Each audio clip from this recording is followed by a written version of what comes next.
Bom dia a todos.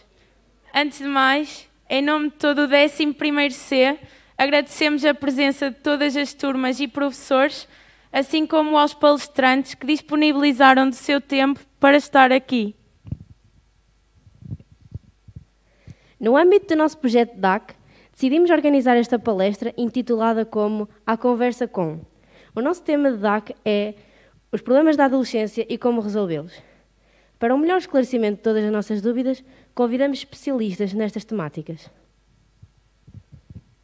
Passamos então a apresentar Doutora Catarina Carvalho, natural de Oliveira de Azeméis, licenciada em Psicologia, mestre em Psicologia Clínica e da Saúde e tem 5 pós-graduações em diferentes áreas de avaliação e intervenção com crianças e adolescentes.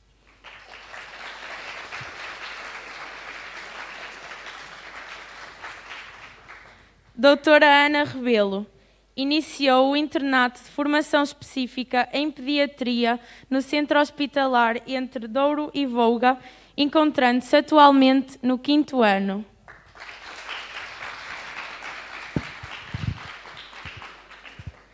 Doutora Marta Pinheiro, natural de Santa Maria da Feira, mestre em Medicina pela Universidade de Coimbra, tirou formação em pediatria no Hospital de São João, onde realizou consultas com adolescentes durante 12 meses e atualmente é pediatra no Hospital de São Sebastião.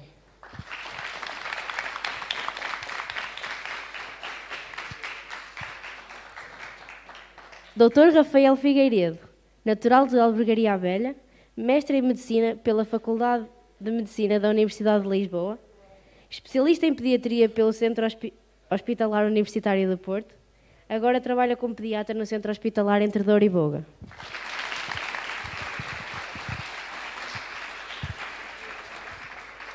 Por último, e para o bom funcionamento da palestra, agradecemos que façam silêncio, que não utilizem os telemóveis e sintam-se à vontade para colocar qualquer questão.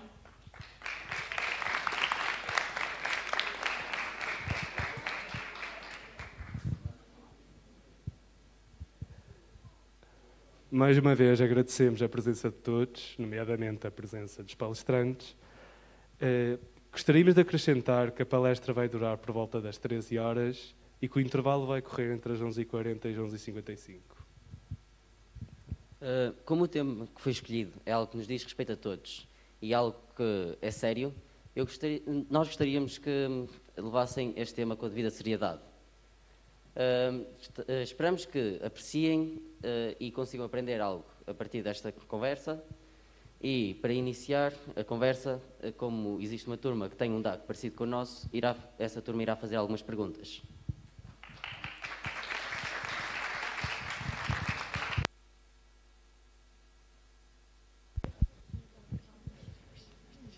Antes de mais, bom dia a todos os presentes nesta palestra, bem como aos palestrantes.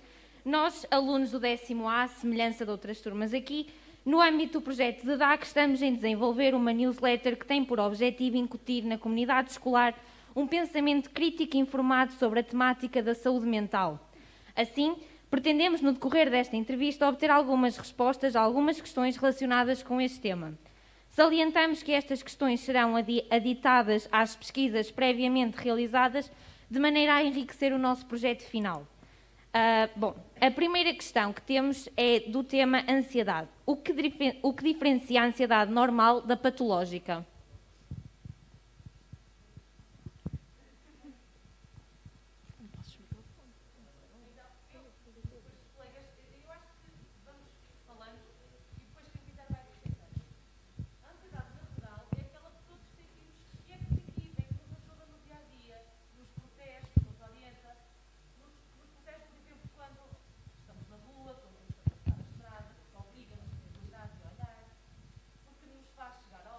Nos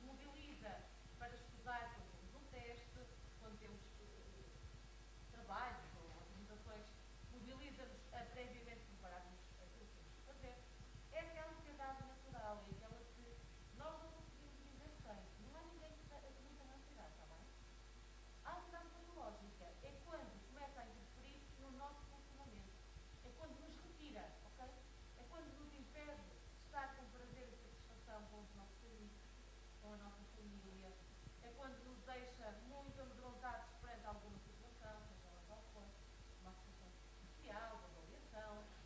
A ansiedade patológica é quando nos retira e coloca uma carga emocional excessiva de sofrimento numa situação que não deveria afastar. Tem um impacto no dia a dia, por exemplo, começamos a dificuldade em dormir, não temos tanto apetite, não é? Não temos tanto vontade de comer. Às vezes, no adolescente, percebo a ausência de ansiedade e que me dizem: eu não tenho fome, eu não consigo dormir, eu não consigo ter prazer nas atividades que antes tinha, de, por exemplo, ir ao cinema, passear, só não quero estar no quarto fechado. E a partir do momento em que a ansiedade começa a ter esse impacto, não é, no dia a dia do jovem, do adolescente, nós já podemos considerar que é uma ansiedade patológica, porque, como a doutora Catarina estava a dizer, então, a ansiedade todos sentimos, nós adultos sentimos ansiedade. Por isso, a partir do momento em que começa a ter, não sei ouvir, aí ao fundo,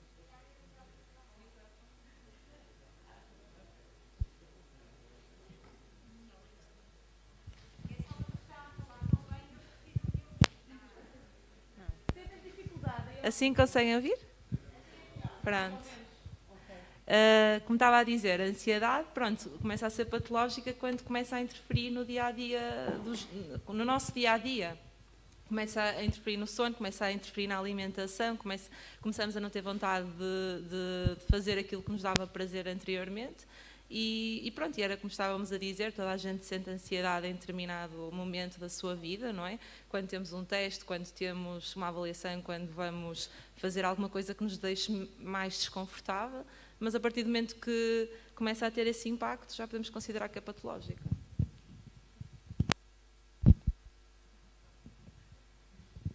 Ainda sou eu a questionar. A próxima pergunta é: devido a fatores externos, é cada vez mais comum no nosso cotidiano a exposição a fatores de stress. Que estratégias se propõem para ajudar os jovens a enfrentar a ansiedade resultante das situações de stress?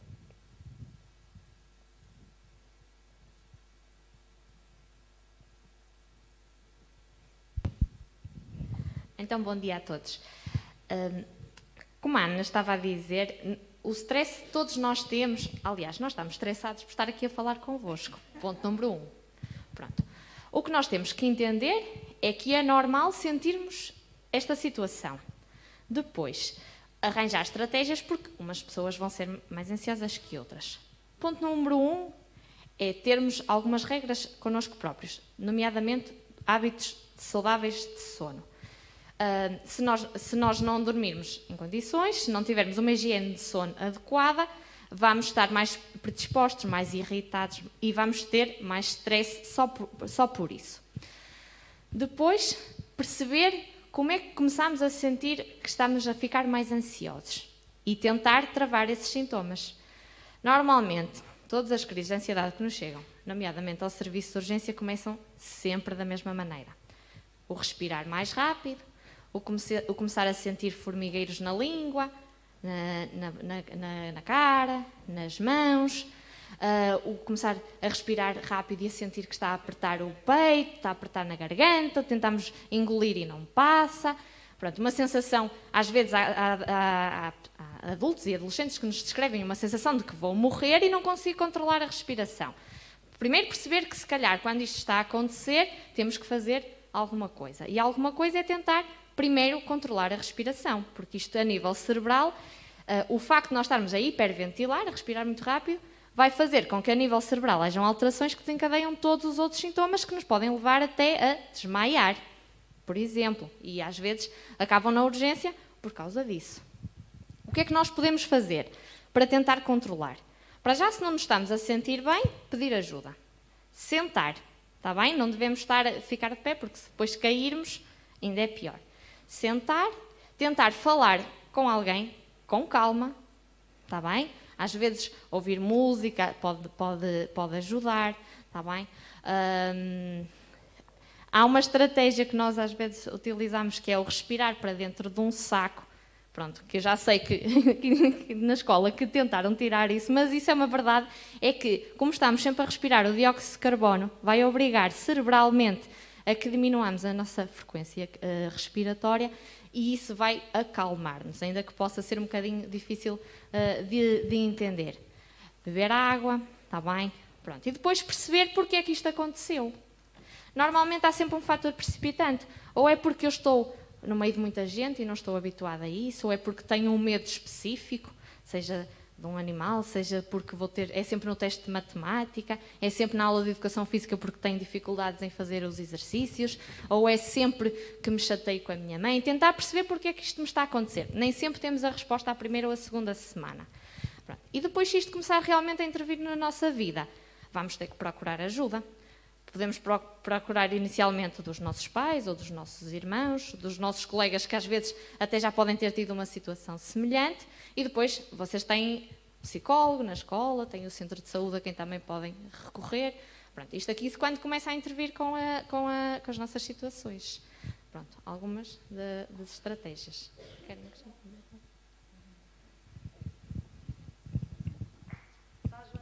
Não, ainda tem mais duas. Aconselham a introdução de psicofármacos como primeira resposta terapêutica? Bom dia a todos. Os psicofármacos são sempre uma solução, mas uma solução de última linha. Tá bem? Antes de mais, além das estratégias que a doutora Marta já foi aqui falando um pouco, é sempre importante ter a noção que, acima de tudo, se nós não quisermos, se nós não conseguirmos descobrir qual é aquele fator que nos leva a ter aquele episódio, aquelas crises de ansiedade, dificilmente algum tipo de medicamento vai fazer o seu efeito. Temos que tentar pedir ajuda, claro, faz parte da primeira abordagem, mas acima de tudo perceber quais são os fatores e o que é que nós podemos fazer para tentar resolver estes episódios e como é que vamos conseguir superá-los. Se nós não quisermos superá-los, porque acharmos que não vale a pena, não vamos conseguir ter qualquer benefício, não vamos conseguir resolver as situações que nos causam adversidades no dia-a-dia. Porque todos nós, em qualquer fase da vida, desde que nascemos até morrermos, vamos ter momentos da vida que as coisas não correm como nós planeamos. Vai haver sempre um momento em que vai existir um teste, vai existir uma apresentação, vai existir uma entrevista de trabalho mais tarde, até no trânsito vamos ter episódios de ansiedade, um dia mais tarde, está bem? Isso tudo vai acontecer e vamos ter que perceber como lidar com isso, o que é que temos que fazer para que não entremos num mecanismo em que não conseguimos um ciclo em que não conseguimos quebrar e acabamos por ter um episódio de ansiedade que nos pode levar às vezes a parecer mesmo que vamos morrer, está bem? Em última linha, após tentarmos a psicoterapia, ou seja, conversarmos com os nossos familiares, amigos, psicólogos, médico de família, pediatra, pedopsiquiatra, todas estas pessoas que estão preparadas para nos ajudar na comunidade, inclusive os professores, claro. Aí sim poderá existir a hipótese de usarmos alguns medicamentos que nos podem baixar um bocadinho o limiar da ansiedade e ajudar noutras questões, mas só por si não tem qualquer benefício. Bom, para terminar este tópico da ansiedade, questiono a última pergunta. Atendendo à situação pandémica atual, existe aumento na prescrição de psicofármacos para tratar situações de ansiedade?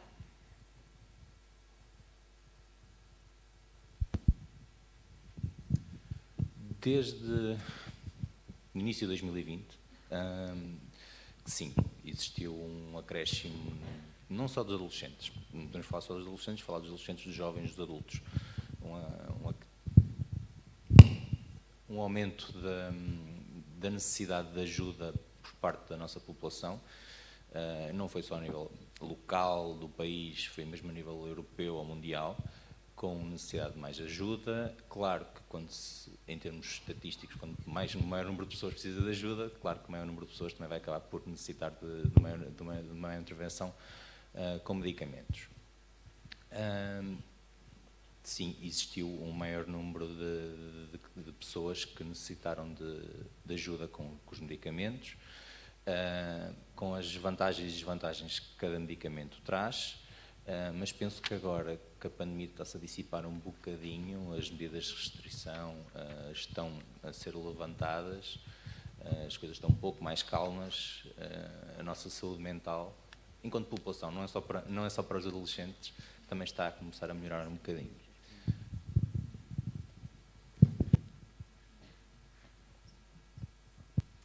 Agora, deixando o tema da ansiedade, gostaríamos de fazer umas questões sobre os distúrbios alimentares.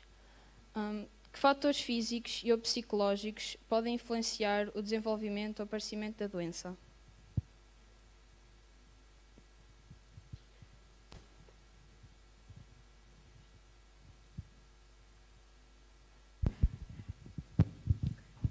Conseguem ouvir? Ok. Pronto, em relação a perturbações de comportamento alimentar, não é? Pronto, nós temos assim as duas mais frequentes, não é? Que normalmente é a anorexia e a bulimia, está bem?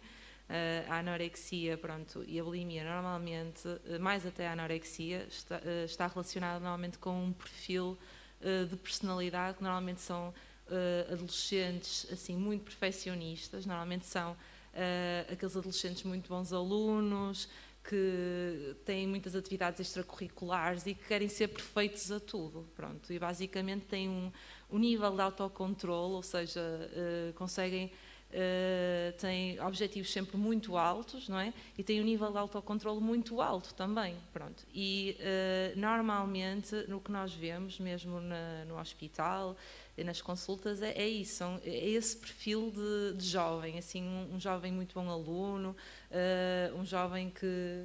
Queres dizer alguma coisa? Muito rigoroso consigo mesmo. Uma inflexibilidade muito grande no pensamento, não é? Uma inflexibilidade grande de pensamento, um perfil muitas vezes obsessivo, compulsivo com muitas questões, algumas dificuldades na socialização e em lidar com os pais, alguns conflitos familiares estão por detrás muitas vezes de quem nos chega com perturbações de comportamento alimentar. Deixem-me só salientar que existem 6, está bem? Nós comumente ouvimos falar da anorexia e da bulimia, mas existem 6, está bem?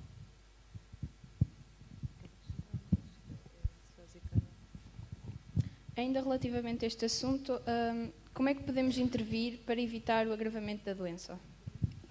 Intervir? Sim. A questão da anorexia e dos comportamentos alimentares é uma questão muito difícil de abordar e até de tratar. Eu posso-vos dizer que conheço adultos que começaram com estas questões na adolescência e hoje são mães e continuam a ter muita dificuldade em lidar com esta situação alimentar. Pronto. O próprio dificilmente vai admitir numa fase inicial que tem qualquer patologia, porque a verdade é que a imagem corporal que ele vê ao espelho é de facto distorcida. Portanto, ele próprio nunca vai dizer que tem qualquer tipo de problema. Geralmente, os amigos, os familiares é que vão conseguir perceber. Pronto. Primeiro, é preciso não culpabilizar. A pessoa não tem culpa de ter o distúrbio e não vale a pena dizer não comes porque não queres e porque é que fazes isso e porque é que estás a destruir e vais morrer, porque não adianta nada, está bem? Pronto, a pessoa não tem naquele momento insight para conseguir ter esse juízo que os de fora têm. E até pode agravar, exatamente como está a dizer a doutora Ana, esse tipo de comentários até pode prejudicar ainda mais a situação.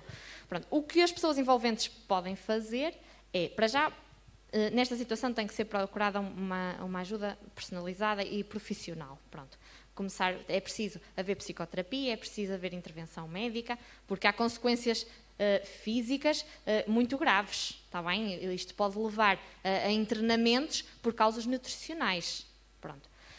O que se deve tentar fazer é tentar não agravar a situação, tentar controlar de uma forma que não dê muito nas vistas as pessoas. Por exemplo, uma das estratégias é tentar perceber o que é que a pessoa faz a seguir à alimentação, se vai fazer um exercício extenuante, se vai à casa de banho logo, que normalmente é induzir o vómito. Pronto, fazer algum controlo, avisar os familiares, que muitas vezes só se apercebem numa situação já muito tardia, e avisar também os profissionais. Pronto, basicamente, as pessoas próximas, apercebendo-se de que está a haver um comportamento muito repetitivo, normalmente as pessoas começam-se a isolar, começam a querer comer sozinhas, começam a dar os seus alimentos aos outros. Uma das coisas que fazem é, o que eu não posso comer, eu vou dar ao meu irmão para comer. Quantas vezes há situações de obesidade induzidas por irmãos que têm anorexia, porque o que não podem comer dão ao outro projeto.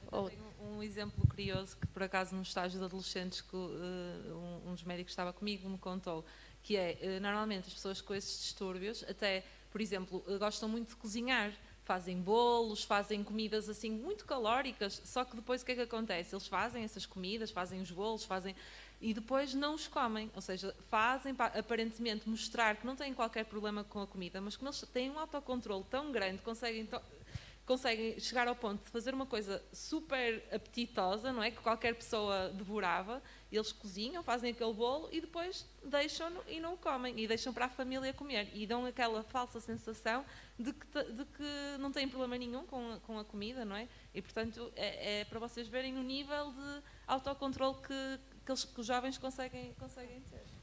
Estratégias para nós podermos perceber que algum colega nosso pode estar a acontecer.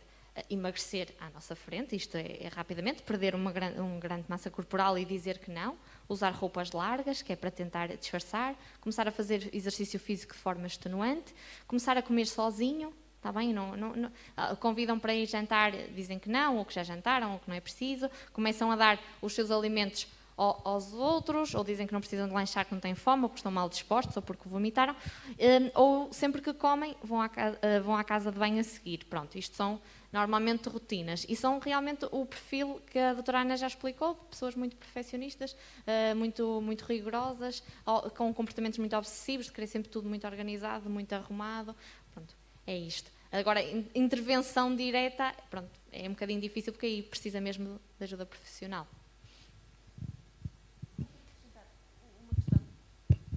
Diz respeito não só a esta patologia, mas também às outras que falamos e que ainda vamos falar. Mais do que para vocês próprios, é muito importante terem este olhar para os outros, para os vossos colegas, para os vossos amigos, está bem? E se nós sairmos daqui com a noção de que contribuímos para o vosso olhar atento à vossa volta, para nós já é uma grande satisfação, está bem?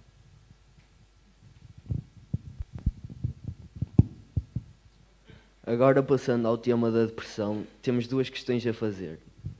Qual é a diferença entre a tristeza e a depressão?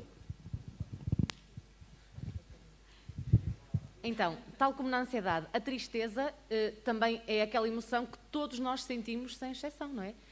Não há quem não sinta tristeza em algum momento ao longo da vida, porque um teste correu mal, porque uma nota não foi tão positiva, porque um animal doméstico morreu ou um familiar, quer dizer, pelas mais diversas situações, e não só, porque o dia não correu bem, porque tive um conflito com uma pessoa de quem eu gosto muito, uma chatice. Tristeza faz parte do nosso dia-a-dia, não há como evitar. Há como nós reagirmos de uma forma, se calhar, mais interventiva. A depressão implica o cumprimento de critérios específicos para se fazer esse diagnóstico, está bem? A depressão é quando nós estamos tristes, deprimidos, com choro fácil, irritados, sem vontade e sem prazer de fazer as atividades que anteriormente eram prazerosas a maior parte do tempo. A depressão é quando interfere significativamente com o nosso dia-a-dia, no nosso padrão de sono, no nosso apetite, no nosso relacionamento interpessoal, está bem? É quando deixamos de fazer coisas que antes gostávamos, quando deixamos de cumprir, quando deixamos de nos relacionar, quando fugimos às situações, quando a visão de nós, dos outros e do mundo acaba por ser negativa, ok?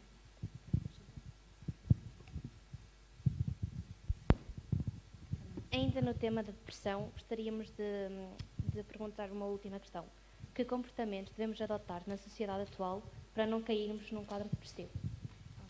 Isto é um bocadinho parecido com aquilo que estávamos a dizer mesmo em relação à ansiedade. Pronto, tentar arranjar estratégias para nos distrairmos, não é? E isso aplica-se aos jovens, aos adolescentes e aos adultos, não é?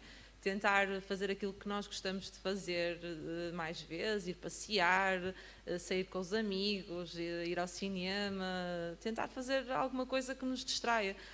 Em relação agora ao contexto pandémico e à guerra na Ucrânia, por exemplo, não ajuda estarmos constantemente a vermos as notícias com a televisão ligada, porque a verdade é que aquilo vai ter um impacto. Claro que temos que estar informados e temos que ver as notícias de vez em quando, mas não de forma obsessiva, não é? Porque qualquer pessoa, independentemente de ser uma pessoa mais frágil, um bocadinho mais, se calhar, com um perfil mais deprimido, uma pessoa mais alegre, se tiver muito tempo à frente da televisão, constantemente a absorver aquilo, obviamente que vai ficar triste, que vai ficar ansioso, não é? Por isso passa um bocadinho por aí, as estratégias passam um bocadinho por isso, fazer exercício, tentar distrairmos-nos e fazermos as coisas que nós gostamos de fazer para não nos deixarmos cair nessa tristeza, não é? Agora, no âmbito de PHDA, quais são os métodos e estratégias de estudo mais adequados para indivíduos com déficit de atenção? Ora bem, uma situação interessante. Ora bem, vocês devem saber que pessoas, e há adultos com esta situação, perturbação de hiperatividade e déficit de atenção, são pessoas que têm alguma dificuldade ou de estarem muito tempo quietos, ou, na maior parte das situações, de estarem muito tempo concentrados, que se distraem até com a mosca a passar na sala de aula, ou porque ouviram um barulho na sala. Isto não é sinónimo de pessoas menos inteligentes, muitas vezes pelo contrário, e é preciso desmistificar um bocadinho isto, porque às vezes só pelo facto de que precisam de fazer medicação para conseguirem a nível cerebral manter a concentração, muitas vezes são rotulados de serem piores alunos. Muitas vezes são piores alunos porque não conseguem estar atentos e como não estão atentos não aprendem e têm piores resultados. Pronto. Estratégias. Usar tudo o que seja mnemónicas para não nos esquecermos. Para já temos que aceitar que temos esta condição. Depois, hoje em dia há uma coisa maravilhosa nos telemóveis que são os lembretes. É uma ótima coisa para as agendas, o Google Calendar, que nos lembra de tudo e mais alguma coisa para fazermos. Porque nós sabemos que estas pessoas que se vão esquecer de tudo. Pronto. Depois, usar a escrita, está bem? Sobretudo no estudo, normalmente ajuda um bocadinho mais porque exige que mais áreas cerebrais estejam a trabalhar ao mesmo tempo e vão-nos ajudar na memorização e na repetição. E outra coisa que normalmente estas crianças, estes adolescentes e os adultos, que há muitos adultos que têm esta situação e muitas vezes não estão diagnosticados ou não estão sensibilizados para isto, é as dicas visuais, está bem? Pronto, eu vou pôr aqui este copo porque sei que quando vir de manhã me vou lembrar que tenho que fazer um comprimido. Por exemplo, um exemplo que me veio assim à cabeça, que nem se calhar será o mais adequado desta situação. Pronto. Usar todos... Primeiro, aceitar que nós somos assim e que temos que arranjar formas de combater. Pronto, e depois, na sala de aula, tentar ficar mais à frente, está bem? Porque tudo o que acontece para trás, em princípio, não nos distrairá tanto, está bem? Pronto, avisar os professores que temos esta situação, ou se não queremos dizer à frente da turma, falar com o diretor de turma, para ele ter mais atenção, que se calhar a mim vai ter que lembrar 3 vezes que eu tenho que fazer o trabalho de casa, ou o trabalho de grupo. Fazer as formas de forma mais rotineira, está bem? Pronto, outra coisa. Obrigada, o Rafael está aqui a falar de outra questão. Fazer as coisas por rotina. Se eu fizer sempre, se eu antes de me deitar souber que tenho que preparar a roupa para o dia seguinte, tenho que preparar a mochila com os cadernos da disciplina e ter o calendário escrito para eu saber quais são as disciplinas do dia seguinte. Se eu fizer sempre estas estratégias de repetição, à partida não vai falhar, ou não vai falhar tanto. Se eu deixar para tudo para de manhã, em princípio vai falhar qualquer coisa, está bem? E depois são sempre os esquecidos. Pronto, temos que tentar ter estratégias, sobretudo de rotina e de repetição. Só para dizer uma coisa, mas pronto, os jovens que estejam diagnosticados com perturbação, normalmente nós chamamos PHDA, perturbação de hiperatividade e déficit de atenção, que sejam mesmo diagnosticados com isto, não devem ter vergonha de fazer a medicação. E a medicação, de facto, ou seja, eles melhoram significativamente, porque jovens que às vezes têm más notas, está bem? E que se pensa que tem a ver com isso, porque não são tão inteligentes, não tem nada a ver com isso, tem mesmo a ver com o déficit de atenção.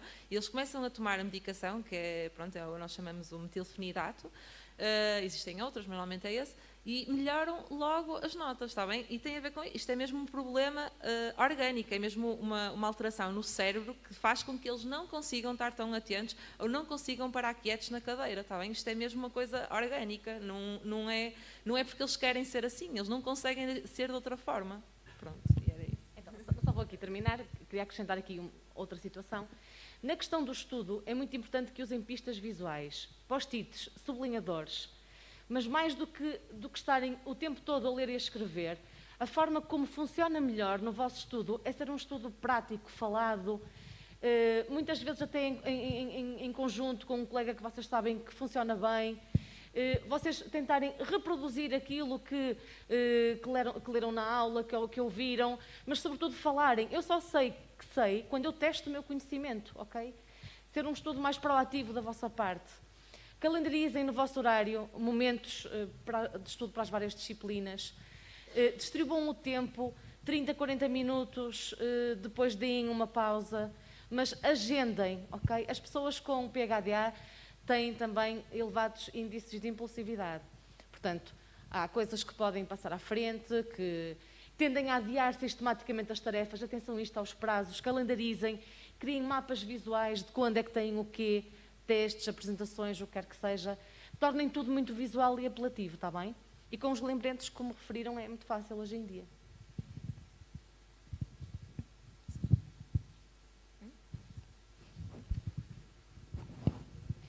Agora, deixando de lado o tema de déficit de atenção, gostaríamos de fazer algumas perguntas relativas à perturbação obsessiva compulsiva. Como surgem as obsessões nas pessoas? Quais as causas?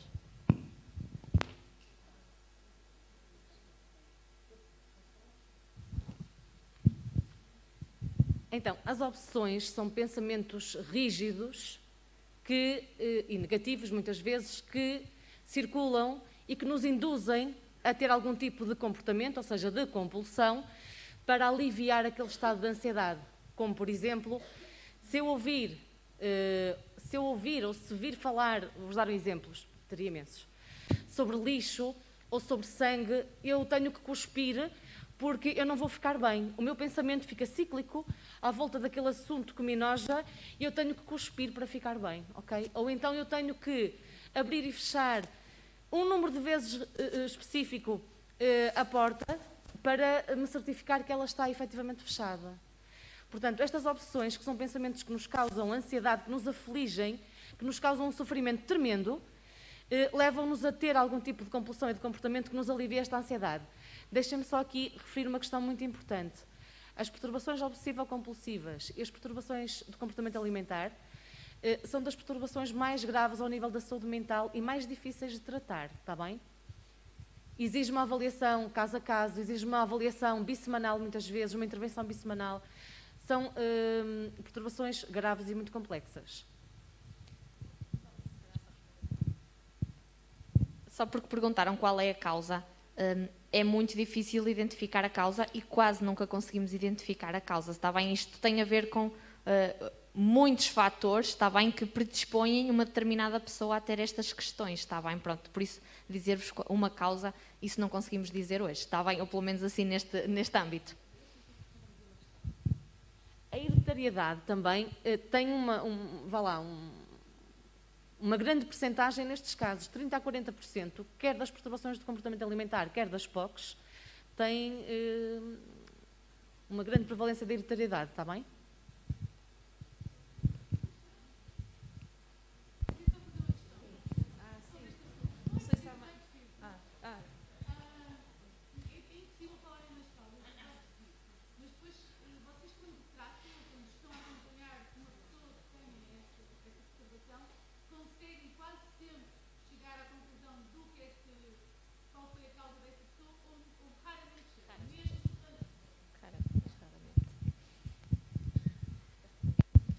Só para uma questão de tal transparência, nem eu, nem a doutora Marta, nem a doutora Ana tratamos alguém com uma perturbação da obsessividade ou obsessiva compulsiva, está bem?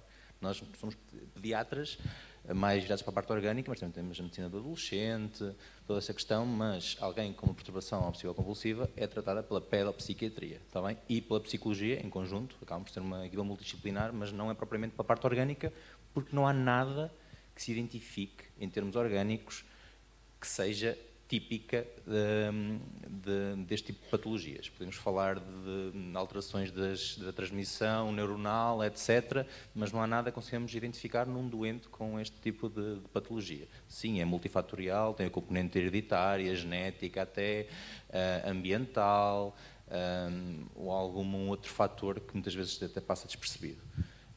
Mas não conseguimos identificar este doente tem isto, tem esta perturbação, porque falta-lhe ali qualquer coisa, ou tem um transmissor a mais ou menos, etc. Está bem? Isto não é direcionado, não é feita a medicina nesse sentido. Acaba por ser algo mais psicológico, psiquiátrico. Tá bem?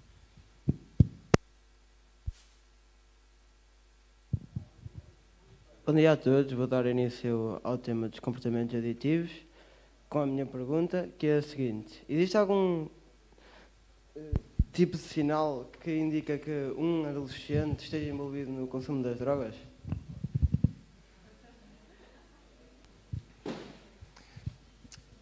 Especificamente na droga.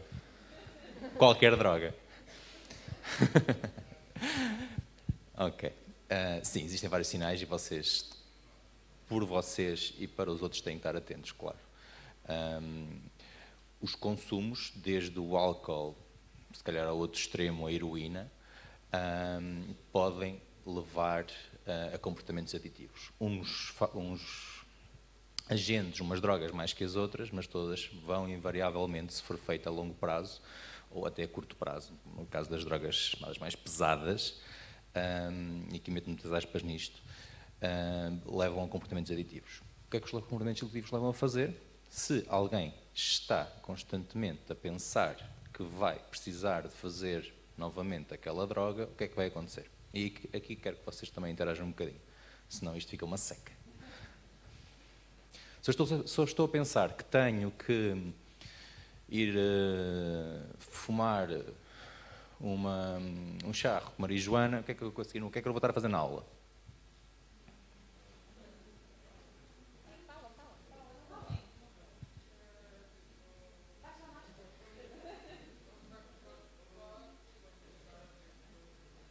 Não, mas isso só são os efeitos da droga. Estou a pensar, eu chego às 8h30, ou às 8, não sei que horas é que vocês entram, e sei que 8h30, e vou ter o intervalo das 10, e se calhar aí vou conseguir ir fumar um charro, o que é que eu vou estar a pensar naquela hora e meia?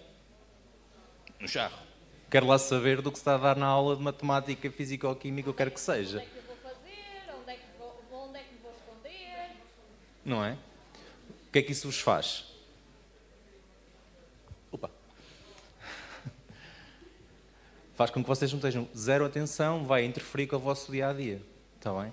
Se eu vou precisar de 20 euros para pagar os 2 charros que devo ao meu colega de ontem, à hora do almoço, o que é que eu não vou fazer à hora do almoço? Comer. O que é que vai acontecer? Passar fome.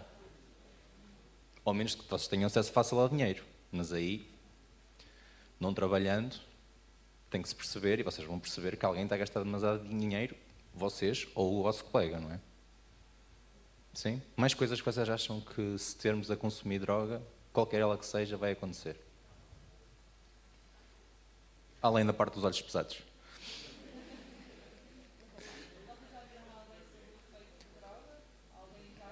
Já.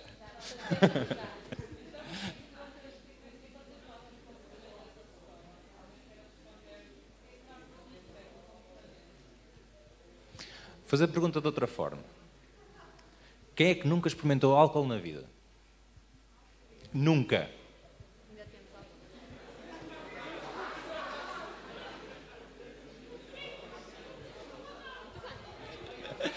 Vai, ainda são alguns. Pronto, então a pergunta para os restantes.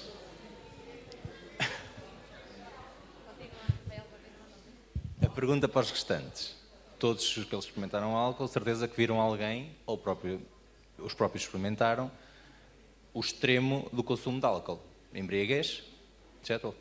Um episódio de alcoolismo, certo? Já viram ou assistiram? Sim.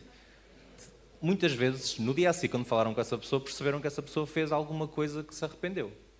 Ou que disse, ou que fez, ou que até alguma coisa desse género, está bem? Nesse momento, existiu ali alguma coisa que pôs a vida social, às vezes até física dessa pessoa em risco, está bem?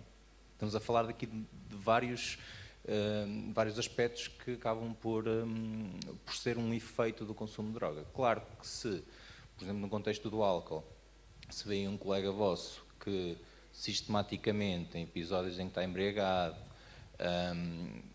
começa a faltar à escola, tem menos desempenho escolar, não sai com o mesmo núcleo de amigos da mesma forma, está sempre com um pensamento repetitivo, isto seja para o álcool, seja para a marijuana, a xix, para tudo aquilo que vocês conhecem, está bem?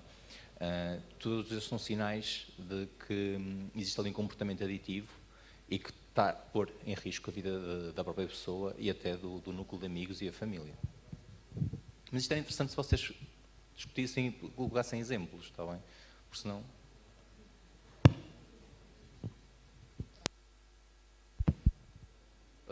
Os problemas psicológicos já são levados mais a sério. E assim sendo, quais os meios que conduzem a um jovem ao consumo de substâncias ilícitas?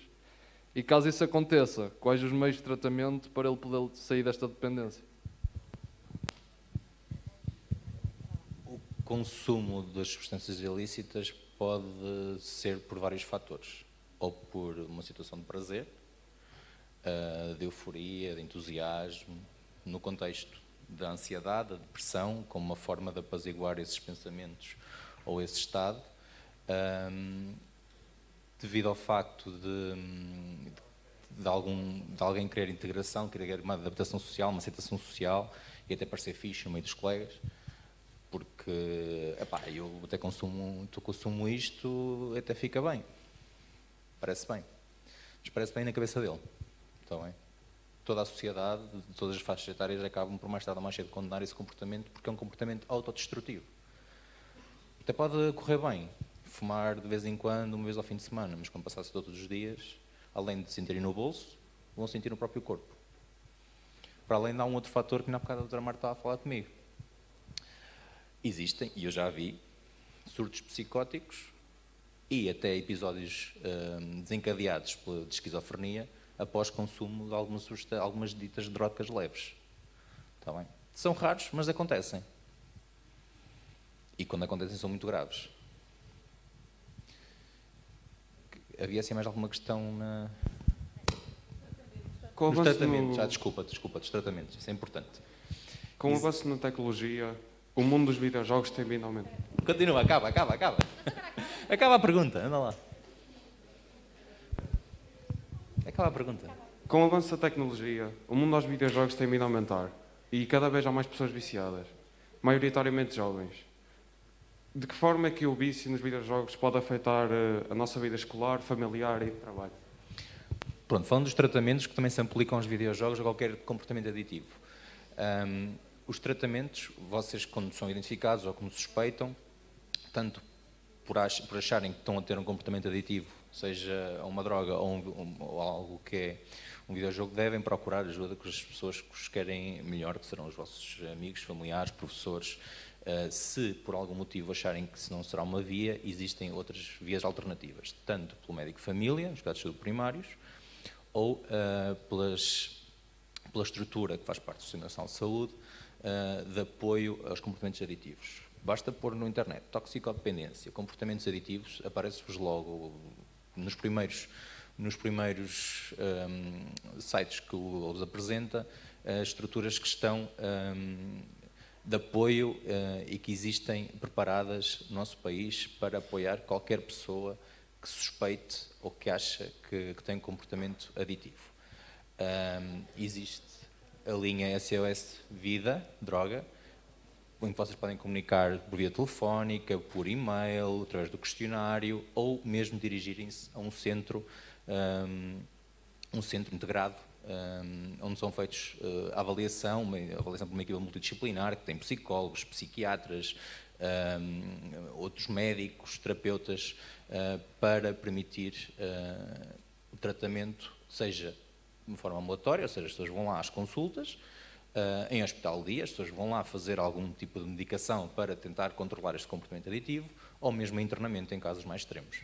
Isto para tudo, principalmente nos casos da adição, seja do álcool e outras drogas, seja fumadas, inaladas, injetáveis, ou eventualmente até, mas isso será noutro ramo, os comportamentos dos aditivos, seja de videojogos, das pessoas que vão para os casinos, etc., do jogo, etc.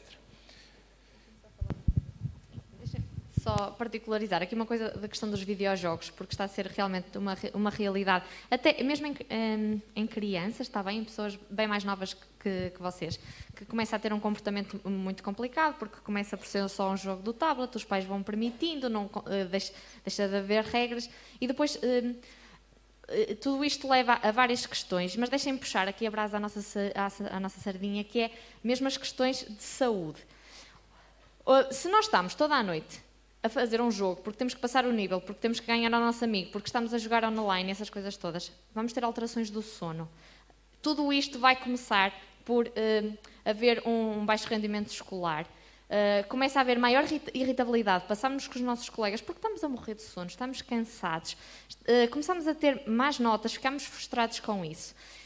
E tudo o que se desenrola e que já falámos aqui. E depois deixem-me falar de outra questão, que é a questão da obesidade. Se eu estou a jogar, vou deixar de ir à natação, vou deixar de ir ao ténis, seja lá que desporto é que eu faria, ou até só de caminhar até a casa do meu amigo, vou deixar de fazer tudo isso. E vocês sabem que a obesidade também é um grande problema que nós estamos a ter neste momento e que tem consequências já na adolescência muito gravosas e que as pessoas, e sobretudo os pais, muitas vezes nem têm essa noção, está bem? Portanto, mais do que, ou além de ter muito impacto no nosso futuro e no nosso rendimento e no que podemos ser mais tarde, tem impactos diretos e imediatos na nossa saúde, está bem?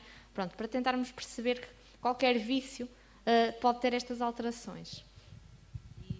Em relação à dependência dos videojogos, é importante também terem a noção que a dependência que causa a nível do nosso cérebro, o estar sempre a jogar, a adição que causa é semelhante a outras drogas. O efeito que tem no nosso cérebro, o estarmos ali a jogar e aquela necessidade constante de estar em frente ao computador, tem o mesmo efeito, um efeito semelhante no nosso cérebro como o consumo da droga. Por isso é preciso ter muito cuidado, porque a dependência é real, existe mesmo. Há jovens que são mesmo dependentes de jogos, está bem?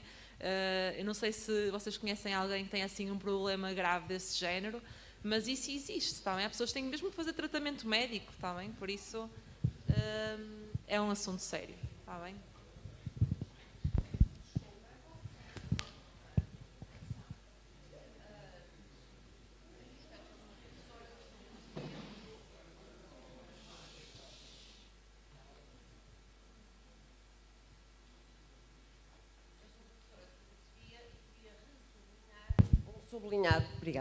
Um sublinhado que fizeram ainda acerca do consumo de drogas no sentido lato, não é? Todos sabemos aqui o quanto vulgar, entre aspas, vulgar no sentido de ser frequente, comum, o consumo dessas mesmas drogas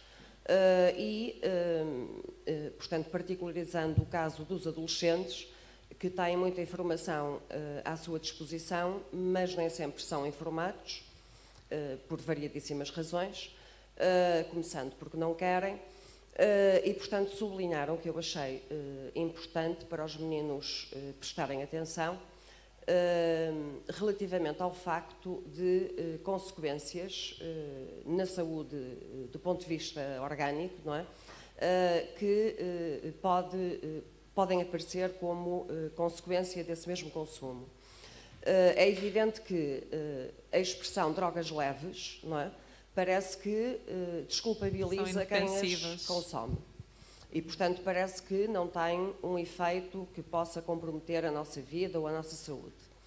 O que é facto é que nenhum de nós conhece tão bem o seu organismo para saber o que é que vai acontecer a seguir. Claro. E, de facto, há psicoses e há... Sim, e mesmo, ou seja, por exemplo, o consumo de erva, mesmo o consumo prolongado tem efeitos a nível do coração, a nível pulmonar, tem efeitos comprovados como outras drogas mais pesadas. E depois é aquela questão que o Dr. Rafael estava a falar, da questão da esquizofrenia. Porque essa mensagem eu acho que não é muito divulgada para os jovens, é que, lá está, os jovens têm mais suscetibilidade e nós não sabemos quem é que tem essa suscetibilidade, é um bocadinho uma roleta russa, não é? Que consumam esse tipo de substâncias, podem, só com um consumo, com um único consumo, e isso é importante referir, ter uma esquizofrenia, portanto, começar com alterações psiquiátricas. E é uma droga leve, não é? Que pode originar isso. Portanto, é preciso mesmo ter isso em atenção. Vale a pena correr o risco? Não sei, não é? Se calhar não é? É preciso mesmo pensar um bocadinho. Posso acrescentar aqui uma questão? Eu tenho sempre muito cuidado em utilizar o termo drogas leves ou pesadas. Essa nomenclatura existe no senso comum em todos nós, mas a nível científico não se utiliza essa designação. Porquê?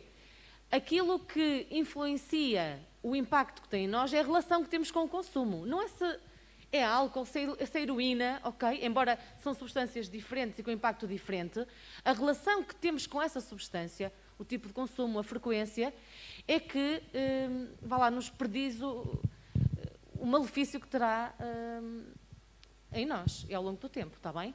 Atenção a esta linguagem, porque muitas vezes drogas leves dá a ideia de eu posso usar com frequência.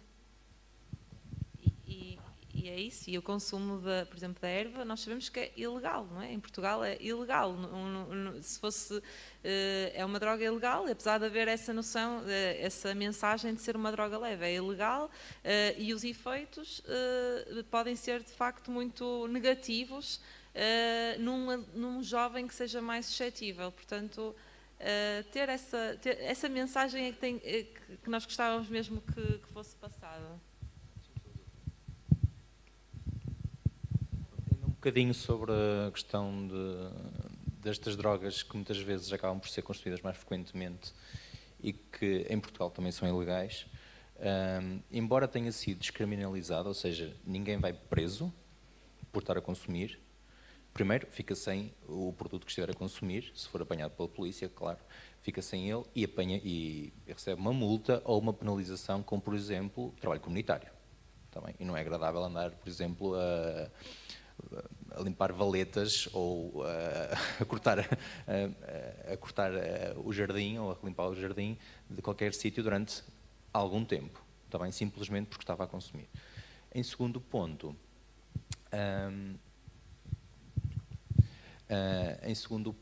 o facto de alguém consumir uma droga não faz com que socialmente, aqui reforço isto, seja mais bem aceito. E uso esta expressão mais bem, porque isto em português correto é, porque não dá para ser melhor mesmo. Não existe qualquer vantagem. E tal, tem um gajo porreiro porque consegue arranjar e conseguimos ir ali fumar um bocadinho de marijuana ou de bolota, ou o que quiserem chamar, e as coisas até vão correr bem, vamos para a noite curtir. Outra coisa que muitas vezes acontece e dá asneira, frequentemente dá asneira, é a conjugação de várias drogas. Por exemplo, marijuana ou haxixe com álcool. Isso sim, isso acaba por ser uma bombinha que naquele momento até pode correr bem, porque estão com um sentimento de prazer, de relaxamento, e a noite até foi muito porreira, mas não pode correr muito mal. E vocês já ouviram todos falar em overdoses, certo? Pronto. Posso-vos dizer que já inscrevi um adolescente da vossa idade, com 16 anos, na lista de transplante, teve sorte, porque lá resolveu o transplante de fígado, porque experimentou um comprimido de ecstasy. correu-lhe mal. O fígado dele, o sistema imunológico dele não gostou muito. Um único comprimido de ecstasy numa noite, uma sexta-feira à noite, no domingo parecia um Simpson. 3 dias depois estava com um tubo na boca, a respirar por uma máquina, à espera que alguém morresse para ter um fígado. Pronto, isso é o outro extremo. Tá bem? Isso acontece.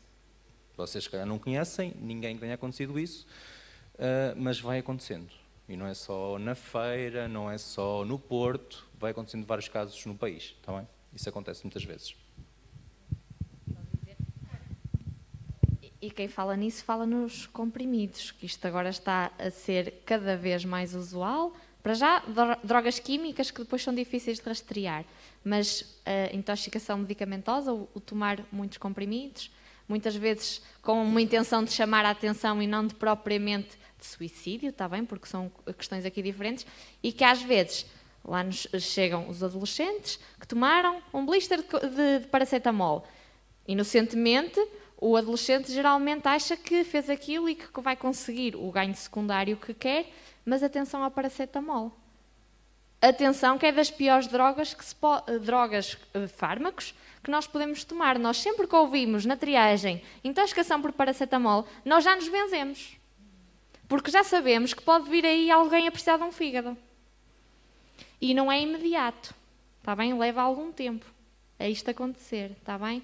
Portanto, atenção, que nós, se existe prescrição e se existem indicações, e se há coisas que não são legalizadas, e se há comprimidos que toda a gente acha que são dados aos animais, então que nós também podemos consumir, porque se eles podem, nós também podemos. Atenção, que se elas não são prescritas e não são legalizadas, normalmente há um motivo por trás, está bem? Isto é preciso fazer entender. E atenção que às vezes eu tomar os comprimidos porque apetece-me chamar a atenção, porque queria ir para a casa do meu irmão, que foi a última intoxicação medicamentosa voluntária que nos chegou, pelo menos que eu estava lá, ao serviço de urgência, foi com Benuron. Não correu muito bem. Está bem? Pronto. Tentar perceber que às vezes os adultos são chatos, mas têm motivos às vezes, está bem, para ser chatos, e porque também já viram isto acontecer. Se calhar nós não somos assim tão mais velhos que vocês, mas já viram... Ou eu quero acreditar que não somos, mas já vimos isto a acontecer e agora se calhar nos nossos trabalhos temos mesmo experiências claras disto e às vezes dar assim alguns exemplos pode-vos ajudar, está bem?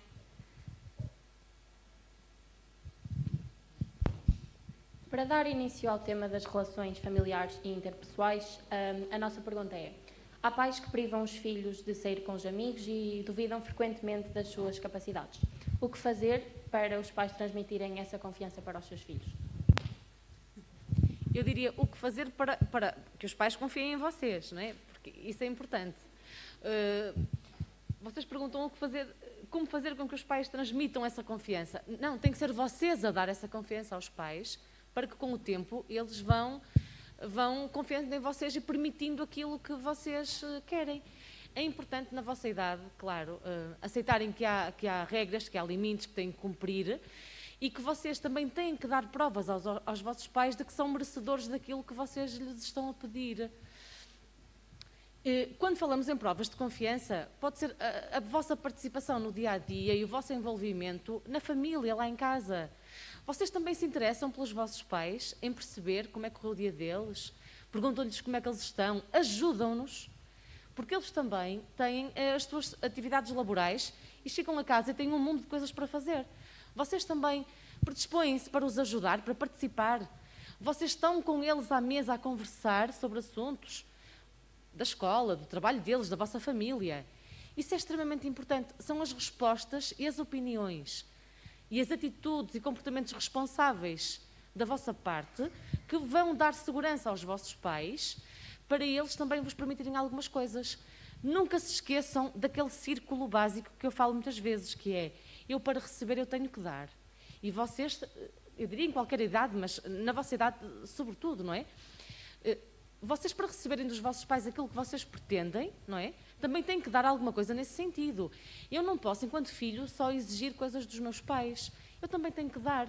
E dar em forma de quê? De ajuda, de compreensão, de apoio. De, mãe, hoje vou às compras contigo, vais aqui, eu vou ali. Ajudarem no vosso dia-a-dia, estarem lá presentes, está bem? Darem suporte também emocional, porque muitas vezes isso faz muita falta aos vossos pais. Portanto, tentem também mostrar comportamentos, atitudes, opiniões de responsabilidade e merecedores de confiança para que eles também confiem em vocês, está bem? E cumpram, gente, cumpram. Quando eles vos deixam sair, cumpram, informem. Os pais gostam sempre de saber as coisas dos filhos, não é? Onde foste, com quem vais, cumpram, não há nada a esconder. Vou com os amigos que tu conheces, a Maria e o João, àquele café, ou vou à casa da Rita. E cumpram os horários que os pais vos estipulem. E isso é extremamente importante, está bem? Porque aí acabam por depois, por depois perder. Chegar mais cedo. Ainda em... Chegar mais cedo. Os pais disseram para chegar às 3 da manhã, nós chegámos às 2. Exato, é uma questão de negociar, é tudo uma questão de se negociar.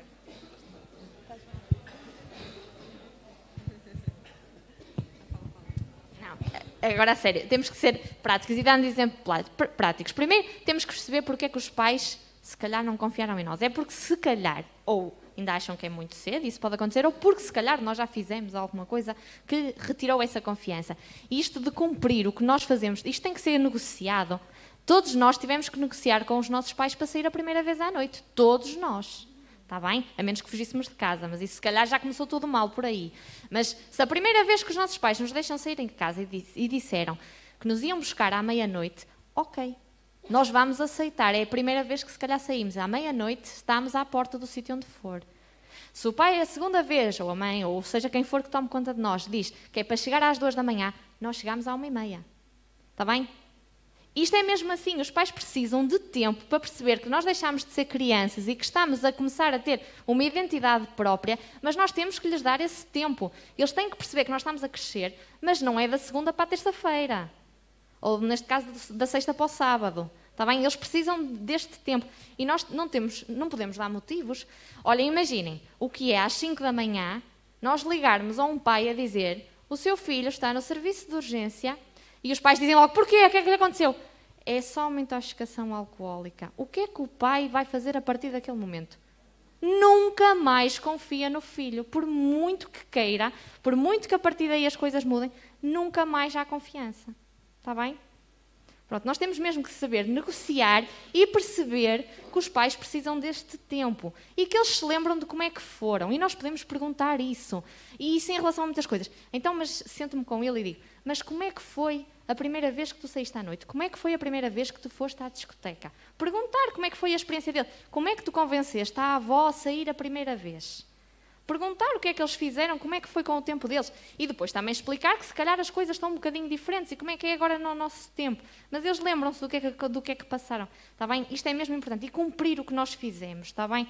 Se eles disseram que era à meia-noite, nós vamos chegar um bocadinho mais cedo. Se calhar na próxima já nos deixa sair até às 2. Se calhar percebeu que pode confiar e até me deixa passar a noite na casa da Rita, ou seja lá de quem for. Está bem? Isto é mesmo importante. Tempo, eles precisam de tempo, eles têm que perceber. Eu ainda ontem tinha uma mãe que lhe ia dar alta ao filho porque fazia 18 anos e a senhora entrou, sentou-se e disse, é a última vez que vem com o seu filho à consulta. E ela, nem me diga isso, que vai ser sempre o meu bebê. Está bem? Pronto, isto não ontem aconteceu e é normal, está bem? E depois vocês mais tarde vão se lembrar de tudo isto e que tudo o que reclamaram com os vossos pais vão refletir tudo em vocês, está bem? Ainda em relação à mesma pergunta, eu sei que esse é o caso mais comum, em que às vezes os filhos não dão essa confiança aos pais, mas eu acredito que o que nós queríamos saber era mais, esses casos um bocado mais excepcionais, ou seja, em que os filhos realmente se esforçam e demonstram que querem a confiança dos pais, mas ainda assim eles não cedem, mesmo tentando tudo. Era mais por esse lado que nós estávamos a perguntar e não tanto pelo mais comum, até porque acho que toda a gente aqui já passou mais por esse lado e tentou negociar e tudo, mas há sempre aqueles casos que ainda assim, mesmo demonstrando a confiança, era mais por esse lado. Pronto. Se vocês estiverem a cumprir aquilo que nós estamos a dizer, quer dizer, não vemos motivos, é claro que exige aqui uma análise individual, perceber que estilo parental tem e de educação têm estes pais, não é? Há pais que têm estilos mais autoritários, não tão permissivos, não tão assertivos, e importa aqui trabalhar com estes pais, que não estão a permitir quando tudo o resto corre bem. Se vocês dão um exemplo de um aluno que tem, ou seja, na escola mostra que trabalha, tem boas notas, tenho um grupo social coeso, com quem sai, com quem sai algumas vezes e que nunca correu mal. Eu não vejo porque não deixar. E para além daquilo que nós falamos aqui, eu não vejo muito mais coisas que vocês possam fazer em casa. Se vocês ajudam, se vocês participam nas reuniões familiares, se vocês também dão de vocês aos vossos pais, se interessam por eles, eu não vejo porque é que eles vos possam sair. Agora, depende do que é sair, ou depende o que é não confiar. O que é não confiar? Se calhar era mais isso. E depende também daquilo que estão a pedir, não é? Se calhar começar por uma coisa mais simples, uma ida ao cinema, em vez de pedir logo para sair à noite, para ir ficar até às 6 da manhã, não é?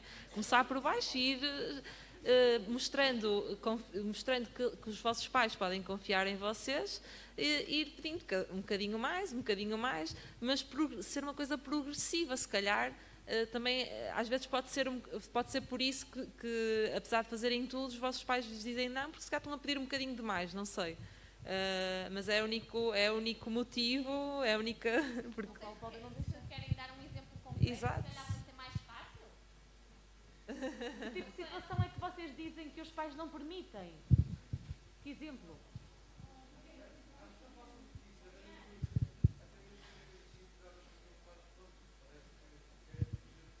Claro, e a maioria das vezes quando vos dizem logo que não, às vezes até pode ser uma coisa que não é pensada, mas depois se calhar os vossos pais até refletem e até pensam, se calhar até foi um bocadinho extremista, se calhar, percebes? Pode ter sido aquele primeiro impacto, vocês perguntaram, não vais fazer nada disso, e depois até se calhar até cedem, percebes?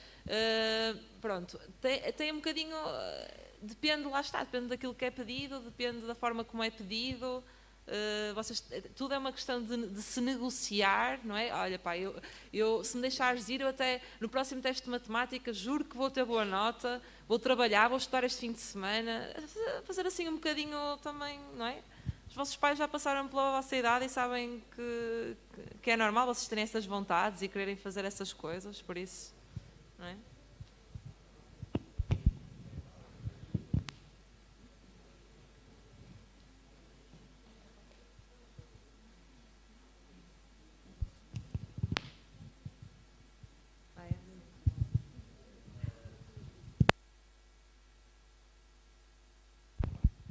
Chegou agora a altura do nosso pequeno intervalo. Este terá uma duração de 15 minutos. Pedimos que saiam de uma forma ordeira e no final desses 15 minutos se juntem aos professores e às pessoas responsáveis pela vossa turma para entrarem também de forma ordeira. Muito obrigado. Para fazer qualquer pergunta, voltamos a agradecer a presença de todos e principalmente dos oradores. Volto a dizer, não precisam ter vergonha com qualquer pergunta. Espero que apreciem e consigam aprender algo. Muito obrigado.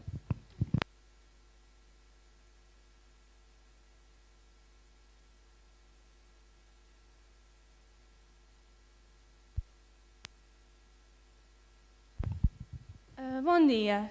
A minha questão está ainda relacionada com o tema das relações familiares e interpessoais, mais concretamente com os pais, porque alguns são demasiado rigorosos com os seus filhos e gostaria de saber o que é que podíamos ou devíamos fazer quando eles tendem a impor a escolha de um curso ou profissão, do namorado ou namorada ou do modo de vida.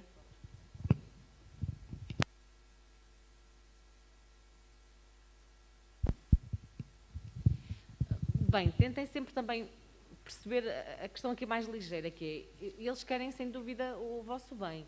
E, por exemplo, no que toca à escolha do curso, eles podem dar a opinião deles, influenciar, desde que não seja determinante e que não seja vinculativa e que só permitam aquela área. Mas tentem perceber que eles também, quando emitem a opinião, é com a noção, é com a perfeita noção de que é para o vosso bem. É por isso que eles influenciam. Agora, não sei se aquilo que vocês querem saber é aqueles pais que obrigam, mas não noto tanto isso da minha experiência. Vejo que eles influenciam a nível da opinião, mas que permitem a escolha. Que vejo pais flexíveis a esse nível hoje em dia, está bem? Agora, é claro que se os pais vos condicionam completamente a vossa rede social, a vossa rede de amigos, a vossa profissão, o vosso curso, acho que vocês também devem vincular aquilo que vocês gostam, exprimir o vosso gosto, sem dúvida nenhuma. É importante que vocês transmitam, e isto é um contínuo, está bem? É uma conversa que vai sendo tida ao longo dos dias, dos tempos, até à vossa entrada para o ensino superior, que é aquilo que acontece nesta altura, e vocês vão exprimindo aquilo que gostam e vão vendo também a aceitação. Mas não levem isto como algo contra vocês. Eles fazem o melhor que eles sabem, acreditem nisso, está bem? E às vezes isso acontece, por exemplo, às vezes os vossos pais querem-vos impor um curso ou impor, pronto, porque às vezes também tem a ver um bocadinho com um problema de comunicação, não é? Se calhar quando são, por exemplo, jovens assim um bocadinho mais introvertidos, que não expressam se calhar tão bem a sua vontade, não é? Não dizem, os pais não conseguem perceber aquilo que eles gostam, se calhar depois também os próprios pais ficam a pensar, se calhar tem que ser eu a decidir, porque o meu filho não se decide, não é capaz, não é? Se calhar às vezes passa um bocadinho por isso, vocês têm que fazer um bocadinho também o esforço de explicar o que é que vocês gostam, as vossas motivações, para os vossos pais também vos conhecerem, não é? Acho que é um bocadinho isso também.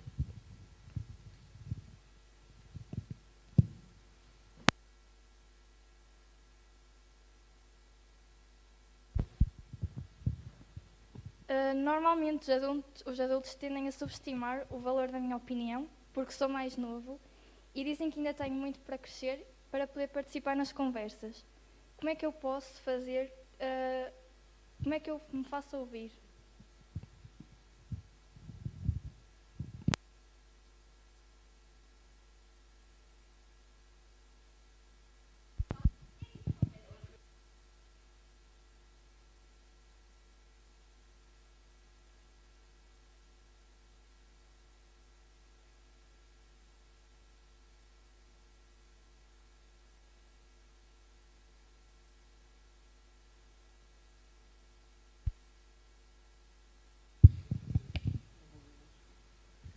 Mas porquê é que tu sentes que os teus pais não valorizam o teu esforço?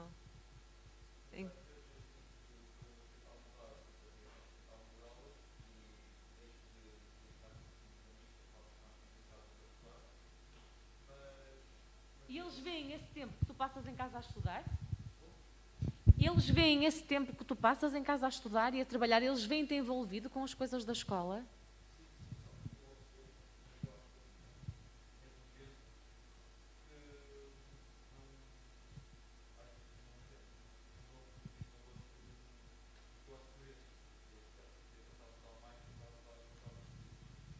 Mas podias falar dessas provas reais que acontecem, porque se tu dizes que estás a mudar é porque há coisas comportamentais que estão a acontecer e se calhar havias de falar com eles sobre isso.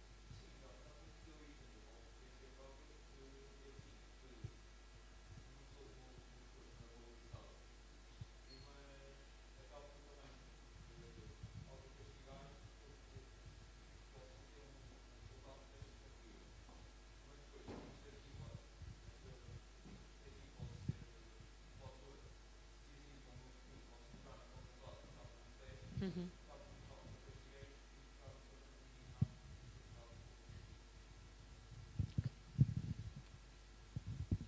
É assim, eu acho que acima de tudo é importante tu próprio valorizares o teu esforço, percebes? Claro que é muito importante e nós sentimos-nos muito bem quando alguém nos elogia, não é? Principalmente os nossos pais. Mas acima de tudo, tu sabes que te esforçaste, não é? Que estudaste, que deixaste de estar com os teus amigos.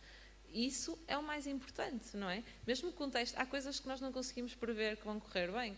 Mesmo que o contexto não decorra bem, assim, o esforço que tu investiste, o trabalho que tu fizeste, ninguém te tira isso, não é? Por isso, isso é o mais importante. Depois a questão dos teus pais reconhecerem ou não reconhecerem da forma que tu desejavas, é assim, antes de mais, conversares com os teus pais sobre isso, explicar-lhe, se eles se calhar não se aperceberam do esforço que tu fizeste, explicar-lhes que realmente te esforçaste muito, que dedicaste muita coisa para tirar boa nota, para teres sucesso nesse teste. E é um bocadinho por aí, é assim, falas com os teus pais, explicas que esforçaste, os teus pais também têm de te ouvir, pronto, se calhar eles não percebem que te sentes assim, mas eu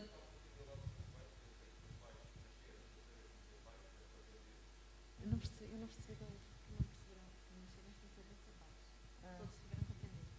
Claro, exatamente, exatamente. É tudo... Exatamente, acho que sim.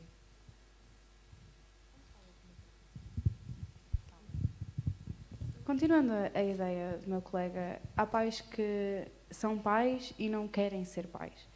E os filhos vão levar as consequências desses atos. Eu acho que estão a focar-se um bocado mais o que é que nós devemos fazer, mas às vezes nós tentamos de tudo, e os nossos pais não querem ser pais. Eles estão mais preocupados com a vida deles do que a vida dos filhos. E eu sei que isso pode não ser um caso muito recorrente, mas acontece. Há pessoas que eu conheço, também pode ser o meu caso, que os pais não querem ser pais e nós temos de levar com essas consequências. Eu acho que não é por nós tirarmos boas notas ou que cheguemos a tempo ou que fazemos o jantar ou que fazemos as tarefas que vai mudar a visão que eles têm sobre nós, porque há pais que olham para nós como se não fosse mais que nossa obrigação, como se nós não tivéssemos mais na vida do que satisfazer o que eles não conseguiram fazer.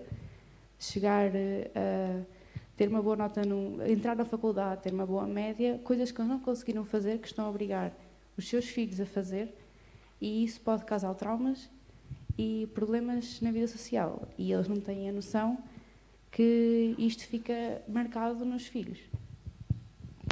Claro, mas é assim, lá está, nós não escolhemos quem são os nossos pais, não é? Nessa situação, nessas exceções, não é? Pronto, e se tu sentes que precisas de ajuda para ultrapassar esses traumas, tens de procurar ajuda, percebes? Tu ou outra pessoa que esteja a passar por isso. Às vezes é mesmo preciso ajuda e não há que ter vergonha, não há que se sentir apreensivo por isso. Às vezes é mesmo preciso para ultrapassar essas situações. De facto, não é a situação ideal, não é? Nós todos precisamos de uma rede de apoio. Os nossos pais são a nossa principal rede de apoio, não é? E se nós não a temos, muitas vezes isso depois pode ter consequências. Esses tais traumas, essas tais marcas que tu falas, podem existir muito por causa disso, não é? Deixem só dizer uma coisa. Nós estamos aqui a falar para vocês que são filhos. Se calhar se nós falássemos para uma sessão de pais, teríamos uma abordagem diferente. Mas nós não viemos aqui dizer como é que os vossos pais vos devem comportar para vocês chegarem a casa e disserem: mas hoje eu até ouvi uma pediatra que disse que tu tinhas que fazer assim.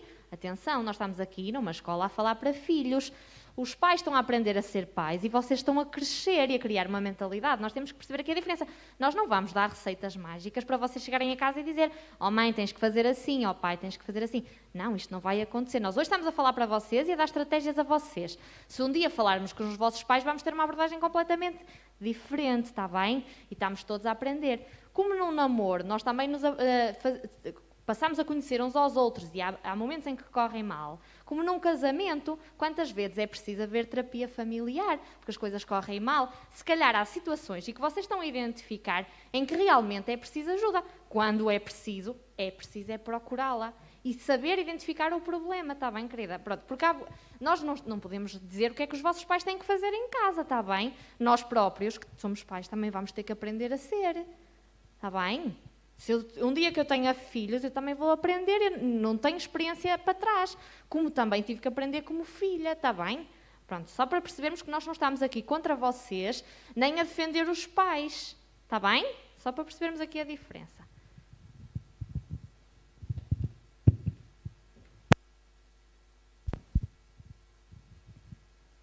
Ainda dentro do assunto das relações pessoais, mas sem ser com os pais, agora passando em amizades.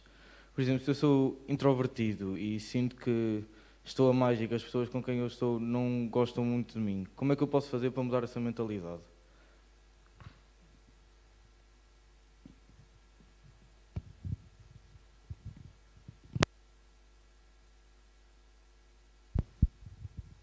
Bem, eu acho que é importante perceberem porque é que os amigos não estão a gostar de vocês, o que é que se está a passar e falarem com eles abertamente. Se vocês notam alguma mudança de comportamento, de forma de ser, de postura nos vossos amigos, falem abertamente. O não falar sobre as coisas é aquilo que muitas vezes dá origem aos mal-entendidos, às más percepções.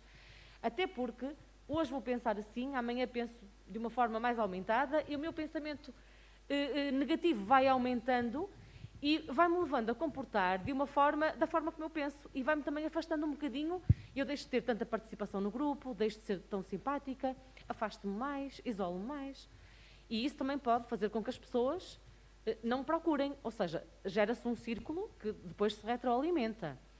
Agora, importa perceber porque é que estes colegas não estão a comportar-se da mesma forma. Como fazer mais amigos? É uma questão muito importante, as questões da socialização. É importante que vocês também se juntem, principalmente aquelas com quem tem mais convivência, como os colegas da turma. É importante inscreverem-se em atividades, é extremamente importante, experimentarem coisas novas, seja ao nível das línguas, das artes, do desporto. Há uma multiplicidade de atividades na vossa idade em que vocês deviam inscrever-se. Sair com os vossos amigos e os amigos dos vossos amigos, que também gera aqui um grupo mais alargado. Agora, é importante que vocês não esperem sempre que os outros vos procurem. Vão dando também de vocês, vão procurando também vocês. Está bem? E nós não nos sentimos sempre confortáveis, não é? Ao longo da nossa vida. Às vezes temos de sair um bocadinho da nossa zona de conforto para conhecer outras pessoas. Às vezes custa, não é? Temos medo do que é que vão pensar de nós, como é que vamos agir. Nós temos que sair um bocadinho da nossa zona de conforto para conhecermos outras pessoas. E claro que é muito mais difícil para uma pessoa que seja introvertida, não é? Mas nós temos que fazer um bocadinho esse esforço. Queremos conhecer pessoas, queremos ter amigos. Todos fazemos esse esforço, não é? Sendo introvertida ou não.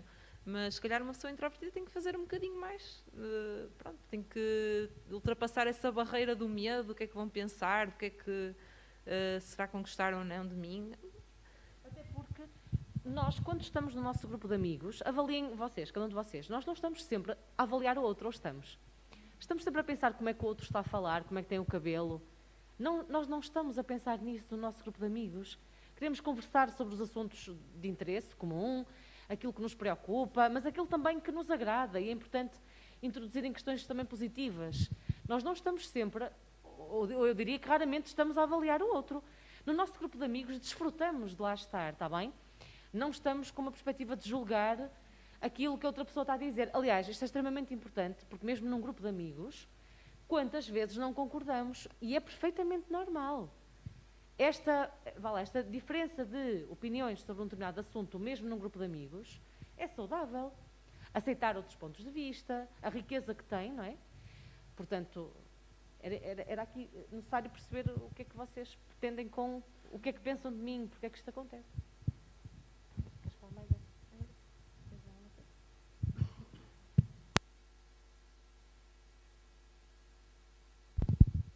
Eu sinto que os meus amigos não estão a ser uma boa influência. O que é que eu devo fazer?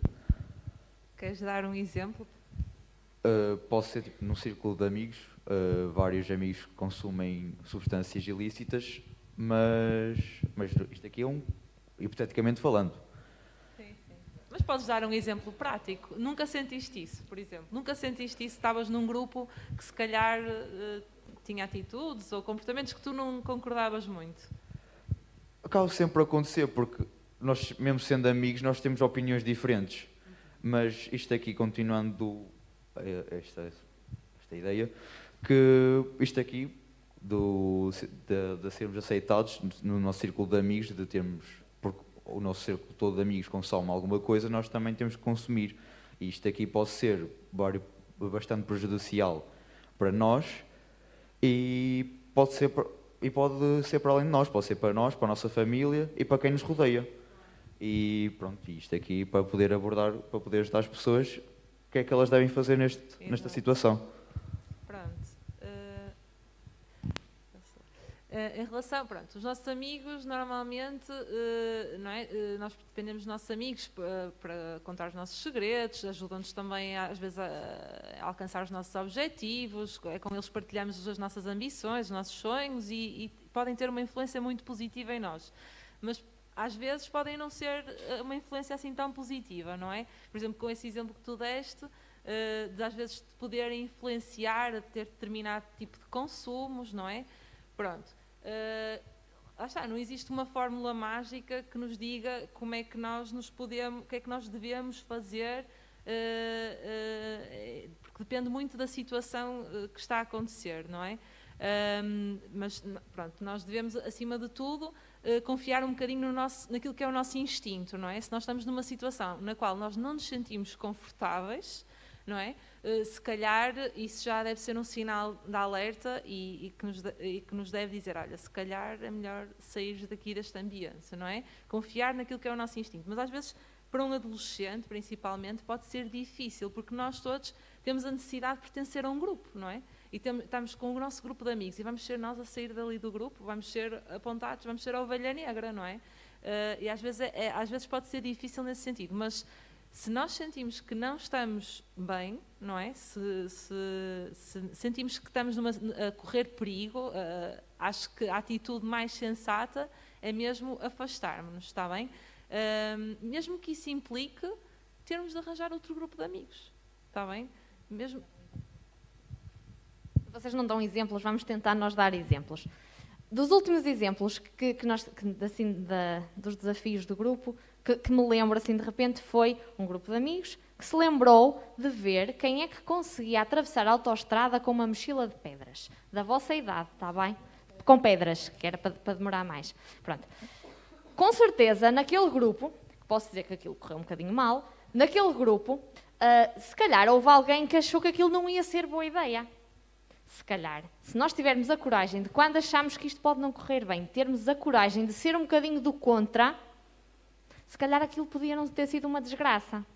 Pronto, um exemplo prático, e que vocês, era isto que nós queríamos que vocês dissessem um bocadinho ao contrário, está bem? Darem vocês os exemplos práticos. Está bem? Mas é tentar ser um bocadinho do contra quando estamos em perigo, como estava a dizer a doutora Ana. Está bem? Atenção que nem todos os vossos colegas que tenham algum comportamento de risco ou ilícito podem ser más influências. Podem ser nesses comportamentos, certo? Mas não quer dizer que sejam más pessoas ou maus amigos. Vocês devem manter a vossa postura de não quererem reproduzir aquele comportamento que o outro colega está a ter, está bem? Não quer dizer que tenham que o fazer. Não tenham deixado de ser amigos deles, não é? Mas dependendo da situação que estamos a falar. Exatamente. Conseguir ter a capacidade de distinguir as coisas, não é? E se, pronto, se eles em determinado momento vão para no intervalo, vão para trás do pavilhão fumar uns charros. Naquele momento, se calhar, vou estar com outra pessoa, mas depois, se calhar, até vou estudar na mesma com ele matemática e vou fazer outro tipo de atividades com ele. Mas não precisamos de fazer tudo o que eles fazem, não é? Se nós não concordamos com um determinado tipo de comportamento.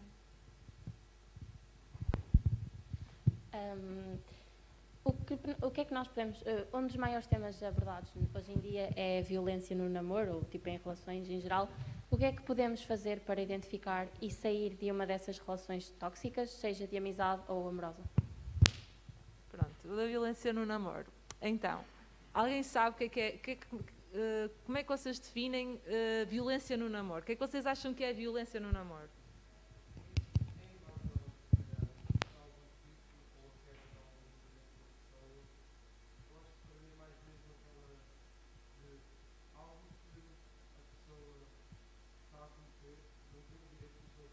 Exato, limitar o espaço, limitar a vontade da outra pessoa numa relação, não é?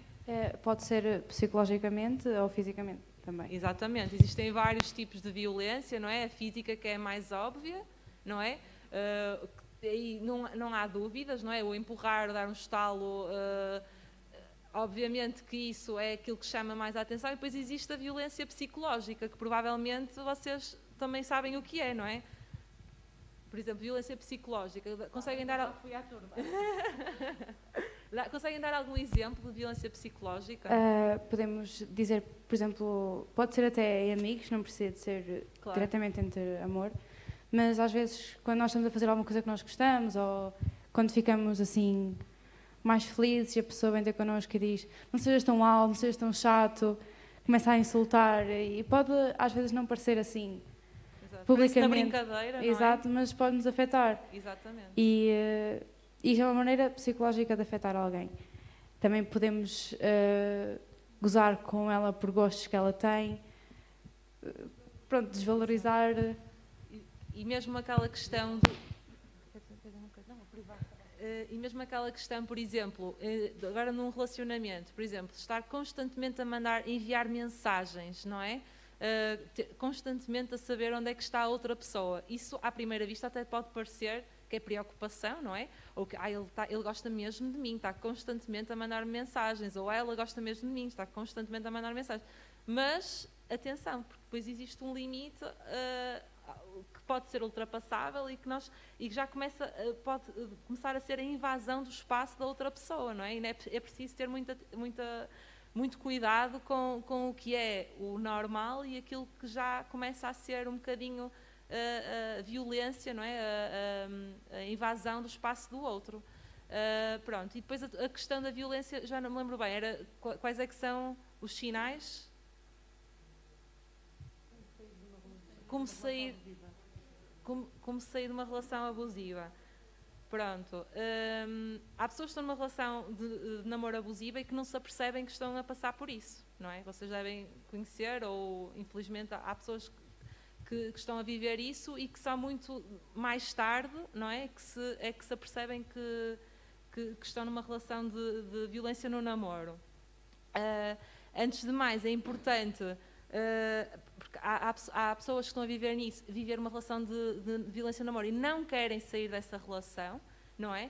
E nessa situação é importante que, por exemplo, coisas práticas, ter os contactos de emergência no telemóvel para o caso de precisarem, não é? Depois, também importante seria não combinar estar com essa pessoa num local público, está bem? Para o caso de haver a necessidade de pedir ajuda, está bem?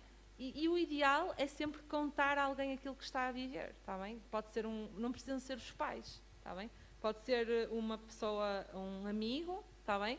Uma pessoa adulta em quem confie, um professor, mas contar a alguém, está bem? Para não se sentirem sozinhos, porque é muito, muito fácil, de repente, estarem numa situação em que estão isolados, sentirem que não têm ninguém, está bem? E o primeiro passo para saírem de uma relação abusiva é contarem para poderem sair dessa situação, está bem? É um bocadinho por aí. E mais alguma coisa? Não sei se... Acho que...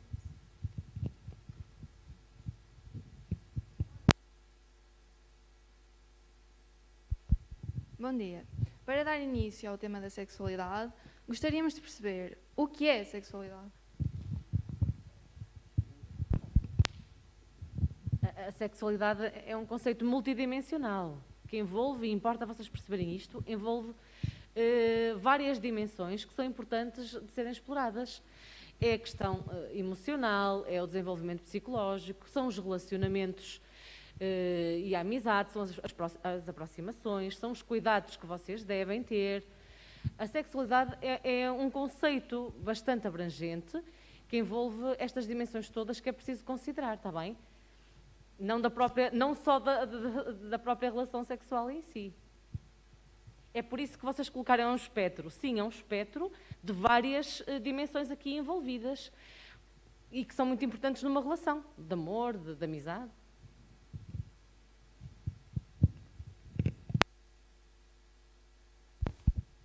Bom dia. Como é que nós podemos enfrentar as dúvidas que nós temos em relação ao género que nos identificamos com? Tipo, se nós nos identificamos com vários géneros ou até com nenhum género.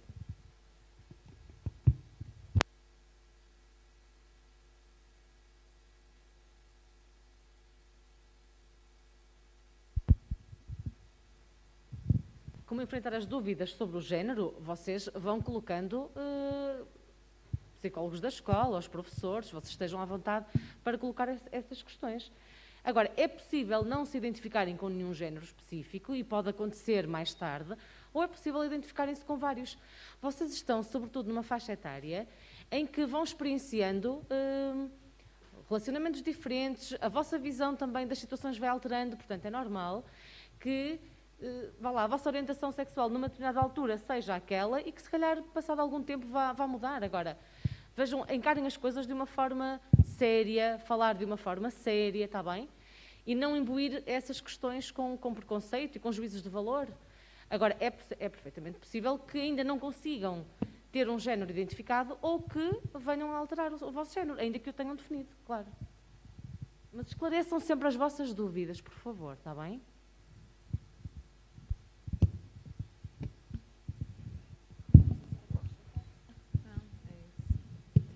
De que forma é que podemos enfrentar a desinformação e acabar com o preconceito relacionado com este tema da sexualidade? Pronto, era como a doutora Catarina estava a dizer, o importante para tentar terminar com essa desinformação e esse preconceito é mesmo falar sobre o assunto, sobre o assunto se não se sentem à vontade para falar com os pais, falar com amigos, falar com outra pessoa em quem vocês confiem, pesquisarem, não é? Assim, há muita coisa na internet que às vezes, se calhar, também é um bocadinho de desinformação, não é? Mas procurarem sítios fidedignos, não é? Sites como o site da SIG, ok? O site da SIG, da Comissão para a Igualdade de Género, é um site muito credível, tem imensas informações credíveis. Há muitas instituições que têm páginas da internet muito bem elaboradas e que até têm um formulário de contacto direto para vocês colocarem, pedirem ajuda, o que quer que seja. Agora, não há outra forma de se abordar um preconceito que não falar sobre ele, ok? De forma fundamentada, sem imbuir um juízo de valor. Falem sobre estas questões, tal como vocês, na vossa faixa etária, têm feito. E a questão da sexualidade e da orientação sexual tem sido temas tão abordados que há uma muito maior consciencialização para estas temáticas, a nível de escola. Não notam isso? Notam, com certeza.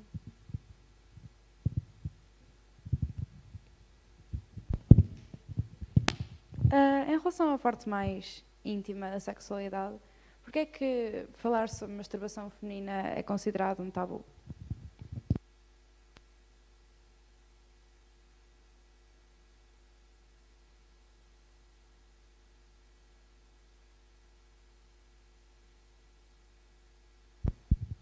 Pelo próprio preconceito que ainda existe face à situação da sexualidade feminina, não é? Face ao prazer da mulher e à sexualidade da mulher. É provavelmente ainda um tabu por causa dessas situações, da liberdade da mulher, da parte da exploração do corpo, ser mais comumente falado pelos homens, não pela mulher, mas é uma prática saudável, comum, está bem? E que não tem que estar sujeita a esse preconceito, mas mais uma vez, é falar sobre isso. Agora, uma coisa que é importante e que, vocês sabem, estando na escola, ouvimos muitas vezes isso acontecer e ser falado. Importa que as coisas sejam levadas com seriedade. E é claro que a questão da masturbação pode acontecer na vossa privacidade, está bem? E a vossa privacidade é a vossa casa, não é o quarto de banho da escola. E eu tenho que dar este exemplo, está bem? Na vossa privacidade, na vossa casa, no vosso quarto, portanto, é perfeitamente normal que isso aconteça. Isso não é uma doença. A masturbação não é uma doença. No género feminino ou masculino, está bem? Mas atenção aos sítios onde vocês fazem essa descoberta do vosso corpo e daquilo que vos dá prazer, e é muito importante. Ok?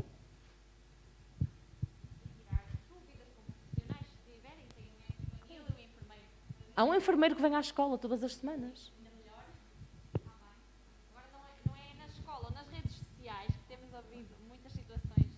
Nas redes sociais que temos ouvido falar muitas destas situações, pronto, isso se calhar é que não é para acontecer, está bem, mas era como estava a dizer a doutora Catarina, pronto, isto se calhar também é um tema, como a igualdade de género e como a emancipação feminina que está a acontecer, isto leva algum tempo, já há alguma diferença, se calhar, relativamente a alguns anos atrás, e se calhar vamos ter algum passo, mas não devemos ridicularizar a situação, nem achar que nem normalizar, achar que tem que ser um assunto falado como todos os outros, em qualquer sítio e em qualquer circunstância. Também devemos levar isto com respeito e seriedade, está bem?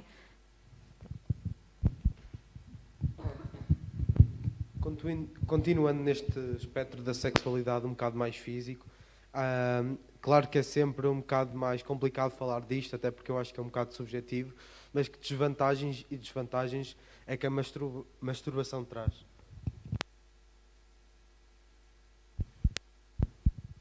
Assim. A desvantagem talvez no sítio onde vocês possam fazer. A desvantagem deixar de ser uma coisa íntima e passar a ser, pronto, não fazer num sítio resguardado, fazê-lo num sítio público e pronto. Não existe nenhuma contraindicação para a masturbação, não é? Pronto. Agora, em termos de vantagens, existem muitas vantagens, não é? Permite-nos conhecer a nós mesmos, sabermos o que é que nos dá prazer, está bem? Existem vantagens na masturbação, obviamente que sim, é uma coisa super natural. Não há que ter vergonha nem preconceito em relação a isso, porque é uma coisa natural, toda a gente o faz, apenas temos que, lá está, ter esse cuidado de tornar uma coisa íntima, uma coisa pessoal, não é? Mas caso... o que eu quero dizer com isto é, eu acredito que se possa tornar um vício e caso isso aconteça é que realmente pode trazer algum tipo de consequências, tanto Sim. biologicamente como até mesmo socialmente. Assim, em termos... passa a ser um vício quando começa a ter interferência naquilo que é o nosso dia-a-dia, não é? Deixamos, sei lá, como qualquer vício, não é? De comer ou dormir ou tem interferência no nosso dia-a-dia, a partir daí pode tornar-se de facto um vício. Pronto, mas aí, é assim, claro, tem as consequências que qualquer vício tem, não é? Em termos orgânicos, eu não vejo nenhuma consequência, nenhuma desvantagem, não é? Pronto.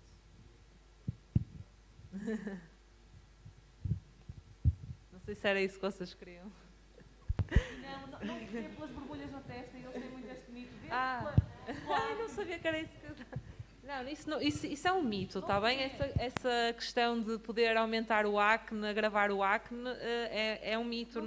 A masturbação não causa qualquer tipo de efeito, nem nada físico aparente. Não tem nenhum desses efeitos secundários. De que forma é que nos podemos prevenir e proteger de doenças sexualmente transmissíveis? Pronto, acho que... vou fazer a pergunta de outra forma. Qual é o método que vocês acham que é o mais seguro na prevenção de doenças sexualmente transmissíveis? Doenças e infecções? Preservativos? Ok. Já agora, masculino ou feminino? É mais usado o masculino do que o feminino, mas eu acho que ambos conseguem... Em termos de eficácia e de prevenção, o masculino acaba por ser mais eficaz, embora se assemelhe um ao outro.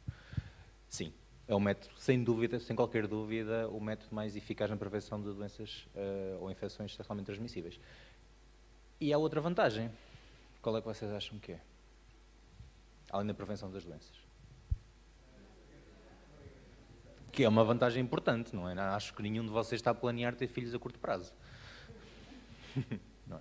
Acho que é importante também perceberem isso, que existe, com uma relação sexual com penetração vaginal, existe sempre o risco de existir uma gravidez ou a transmissão de alguma doença ou infecção sexualmente transmissível. Tá bem? Isso é importante porque não está escrito na testa de ninguém, nem num aspecto, se tem ou não tem uma doença sexualmente transmissível. É virgem. Então, posso-vos dizer que a maioria dos casos de infecção VIH, de SIDA, não chegam a SIDA hoje em dia, felizmente, em idade pediátrica, não é, idade pediátrica até aos 18 anos, não é por transmissão sexual. Pais para filhos, algum acidente que aconteceu no passado, está bem? Mas é por aí. E nenhuma das crianças ou adolescentes que hoje em dia têm VIH, mesmo em casos sociais extremos, tem um aspecto que vocês viam nos filmes daqueles doentes com SIDA, está bem? Nenhum. São pessoas completamente normais, com a sua vida completamente normal e, felizmente, esperemos com a sua esperança de vida muito parecida com uma criança que não está infectada. Mas continua a transmitir, ou tem o risco de transmitir. Isso é importante. Nunca tive com ninguém, não tem qualquer doença, não interessa. Está bem? Esse risco existe. E basta, existindo o risco, basta ser uma vez para aquela doença ser transmitida. Por isso, o mais importante, acima de tudo, é o preservativo masculino, porque previne as duas coisas. Idealmente, se for uma relação estável, isto mais no caso das meninas, usar também um método anticontraceptivo, como por exemplo a pílula ou o implante, ou uma coisa assim, está bem? Mas isso tem que ser discutido com o vosso médico de família, isto para as meninas, discutir com os vossos médicos de família ou com o vosso pediatra sobre qual o melhor método para idealmente aliar as duas coisas. Eu queria só transmitir esta informação. Qualquer jovem da vossa idade pode procurar a consulta de adolescentes no centro de saúde de uma forma anónima, está bem? Não têm que ir com os vossos pais, de planeamento familiar. Não têm que ir com os vossos pais. Portanto, nós queremos, acima de tudo, enquanto comunidade, que vocês estejam protegidos. E há a possibilidade de qualquer um de vocês recorrerem a essa consulta no centro de saúde de uma forma anónima individual. Está bem?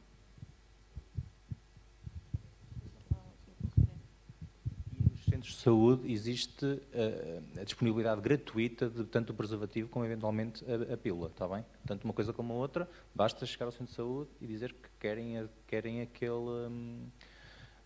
preservativos, aquele método contraceptivo, está bem? Sim.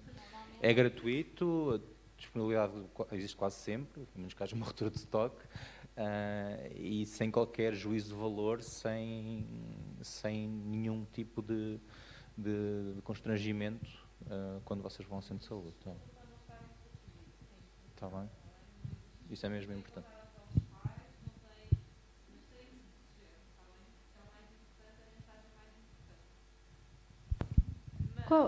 Peço-me desculpa.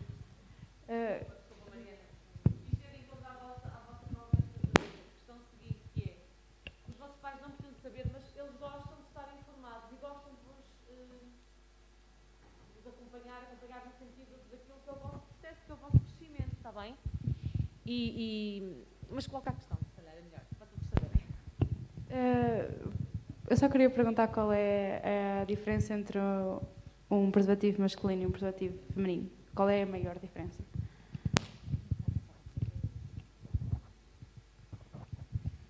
Não há propriamente diferença, é mesmo a forma de utilização e o género que utiliza, se é feminino, se é masculino, está bem, mas é um método de barreira que a ideia é impedir o contacto dos fluidos, tanto de um como do outro, está bem? Pronto, a forma de aplicar é diferente,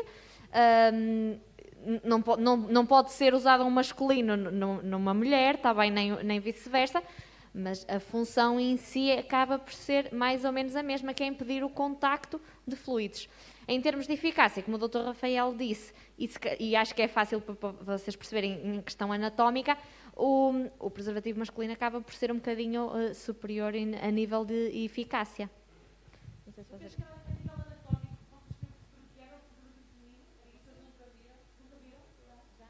Pronto, a questão, mesmo no caso do preservativo masculino, a probabilidade dele não funcionar tem simplesmente a ver com algum erro, ou existir um defeito no preservativo, ou má colocação. Existe um risco maior de má colocação no preservativo feminino. É só mesmo por aí, está bem? É um bocadinho a probabilidade de alguma coisa correr mal, faça um, faça o outro, e os riscos estão associados, está bem? A última pergunta que nós temos formulada, mas pronto, não significa que seja literalmente a última. A doutora Catarina já tinha começado a responder, mas é como nós podemos, ou ainda melhor, qual é a melhor forma de contarmos aos nossos pais sobre a nossa atividade sexual, mesmo quando eles simplesmente, parece que quando tocam nesse tema, eles já tentam um bocado fugir e não falar connosco muito sobre isso. Pronto, para já perceber que se calhar há alguns anos atrás os vossos pais também não tiveram a possibilidade de falar com alguém sobre isso e acaba por ser um assunto um bocado íntimo e que às vezes é difícil partilhar. Vocês também podem pensar o contrário, geralmente nós também não queremos saber nem perguntar aos nossos pais o que é que eles fazem, como é que fazem, também não queremos perguntar isso assim de uma forma muito prática, certo? Acho eu. É isso, normalmente os filhos não querem saber e até dispensam mesmo, é verdade, então se calhar é isso, é mesmo isso. Portanto, se calhar o contrário para eles também lhes faz alguma espécie, está bem? Nós temos que perceber aqui claramente isto, e que acho que é natural. Eu acho que uma das formas que nós podemos fazer, para já, é não gozar com a situação, nem ridicularizar a situação. Os pais sabem que isto vai acontecer, está bem? Eles claro que têm as suas ideologias, as suas ideias, mas sabem disto. Se calhar uma das formas que nós podemos é, para já, pedir-lhe conselhos. Olha, o que é que tu achas que eu devo fazer? Como é que eu posso fazer?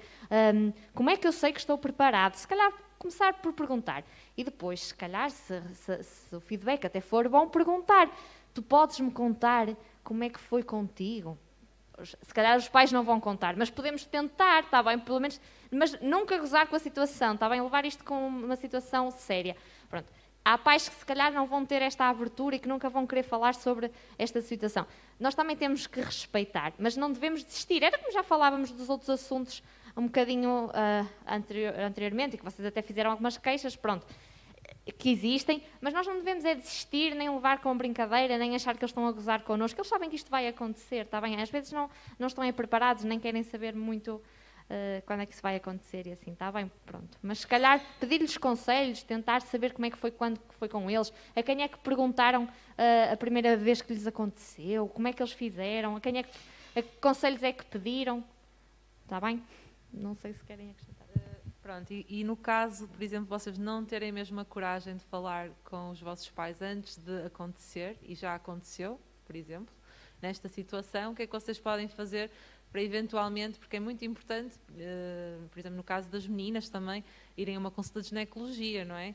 Pronto, e uma forma de vocês falarem do assunto, sem falarem diretamente do assunto, pode ser, por exemplo, olha mãe ou pai, eu precisava de ir a uma consulta de ginecologia, por exemplo, e indiretamente vocês estão a falar, não é? A explicar que já aconteceu ou que estão a pensar em que aconteça e é uma forma de começar, de introduzir o assunto de uma forma leve, pronto. Não sugiro, não vem assim mais nada para... Envolver os pais. Isso é importante, envolver os vossos pais, porque os vossos pais, lá está, têm interesse em saber tudo da vossa vida e... Criem momentos de oportunidade em que isso aconteça, momentos em que estão individualmente com eles, momentos em que vão fazer uma caminhada. Agora, não comecem logo, não é? Com o tema assim de eu vou, eu quero. Tentem abordar e envolvê-los com aquilo que foi também a experiência deles. Se eles não vos procuram, pensem numa coisa, eles não vão falar sobre esse tema, ou alguns não falarão sobre esse tema de uma forma espontânea porque acham que vos estão a incentivar de uma forma errada, mas acham que estão a incentivar a isso. Mas se eles não vos procuram vocês para falarem sobre isso, claro. Já outra dúvida também relacionada ao tema, que acabou por tocar-se, assim já mais sem querer, que é, eu sei que não existe nenhuma idade ideal para começar, ou pensar mesmo, mas acho que se calhar uma preparação, pelo menos pela uma primeira vez, importante, e até já foi referido uma consulta de ginecologia, mas se acham que mais algum tipo de preparativo ou pensamento é importante ou necessário para essa primeira vez? Ok, não há uma idade ideal, não está escrito em lado nenhum, mas há uma base relacional que tem que acontecer para haver o início de uma relação sexual. Isso eu defendo, Bruno. O casal em si, de namorados, tem que ter uma base relacional já de proximidade, de confiança. É claro que ninguém vai dizer se vão casar ou não, não é? Nem isso é colocado, mas tem que haver uma base já de privacidade, de intimidade, de aproximação, de perceberem que gostam um do outro. Não que aquilo seja uma prova de amor, e foi aquilo que falámos quando foi à vossa turma. A relação sexual não tem que ser e não é nunca uma prova de amor. Do género, se tu me amas, vais ter uma relação sexual comigo. Não, isso é completamente errado. É porque os dois consentem, os dois querem e sentem-se preparados para isso na vossa relação.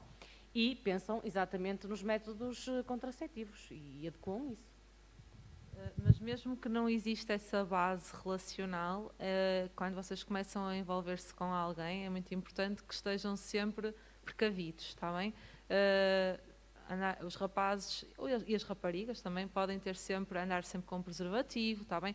Porque às vezes as coisas são inesperadas e acontecem e é bom nós estarmos precavidos, porque depois às vezes pode haver um certo facilitismo que não deve acontecer, está bem? Por isso, mesmo que seja uma relação recente, andem sempre com preservativo e para estarem sempre seguros.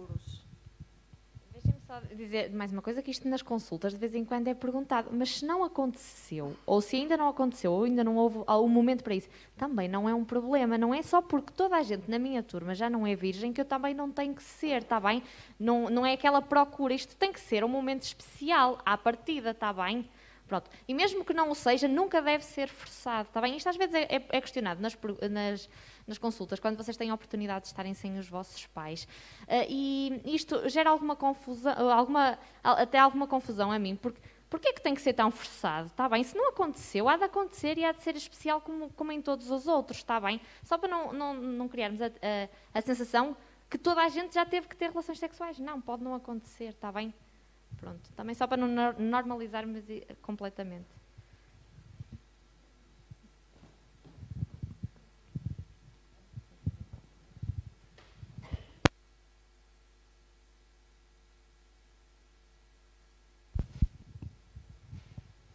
Continuando o fluxo desta conversa, se alguém tiver alguma dúvida, faça favor de a fazer.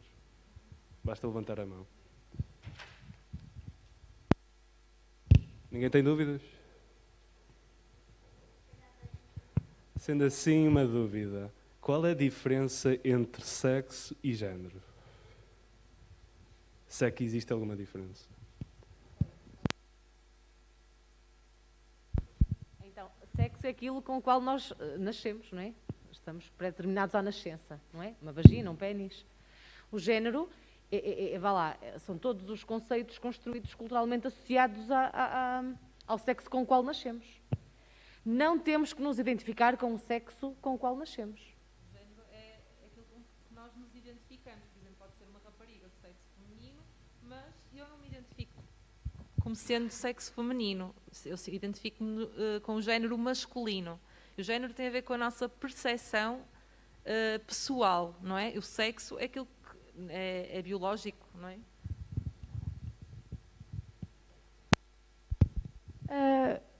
Existe, pronto, às vezes os nossos pais, quando nós crescemos e tal, somos mais adultos, tendem a dizer não se esqueçam de nós, se meter connosco, mas às vezes nós não queremos continuar essa relação com os nossos pais e sentimos que ficamos melhor sem aquele ambiente tóxico que ficámos na nossa infância. Será que existe algum mal nós não queremos estar perto da nossa família? Não existe mal, mas é sintomático, Mariana. Nós não querermos continuar com os nossos pais ou com a nossa família é sintomático de alguma coisa que claramente não está bem, sem dúvida nenhuma. E é sobre isso que se deve intervir. Porque é que aquela família não quer continuar a comunicar?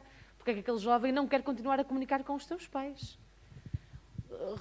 Referes que pode ter havido um ambiente tóxico na infância. Acho que é importante isso ser trabalhado e percebido. Porque é que de repente não se quer, não é, ter mais contacto? É sintomático, claro. O poder podem, não é?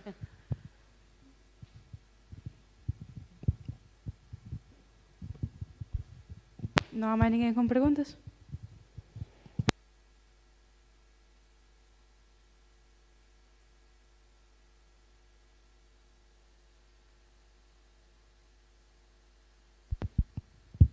Como parece que não há mais dúvidas, encerraremos a conversa neste momento. Gostaríamos de agradecer a todos os alunos e professores presentes e, de forma a demonstrar a nossa gratidão perante a presença dos palestrantes, gostaríamos de lhes oferecer algo.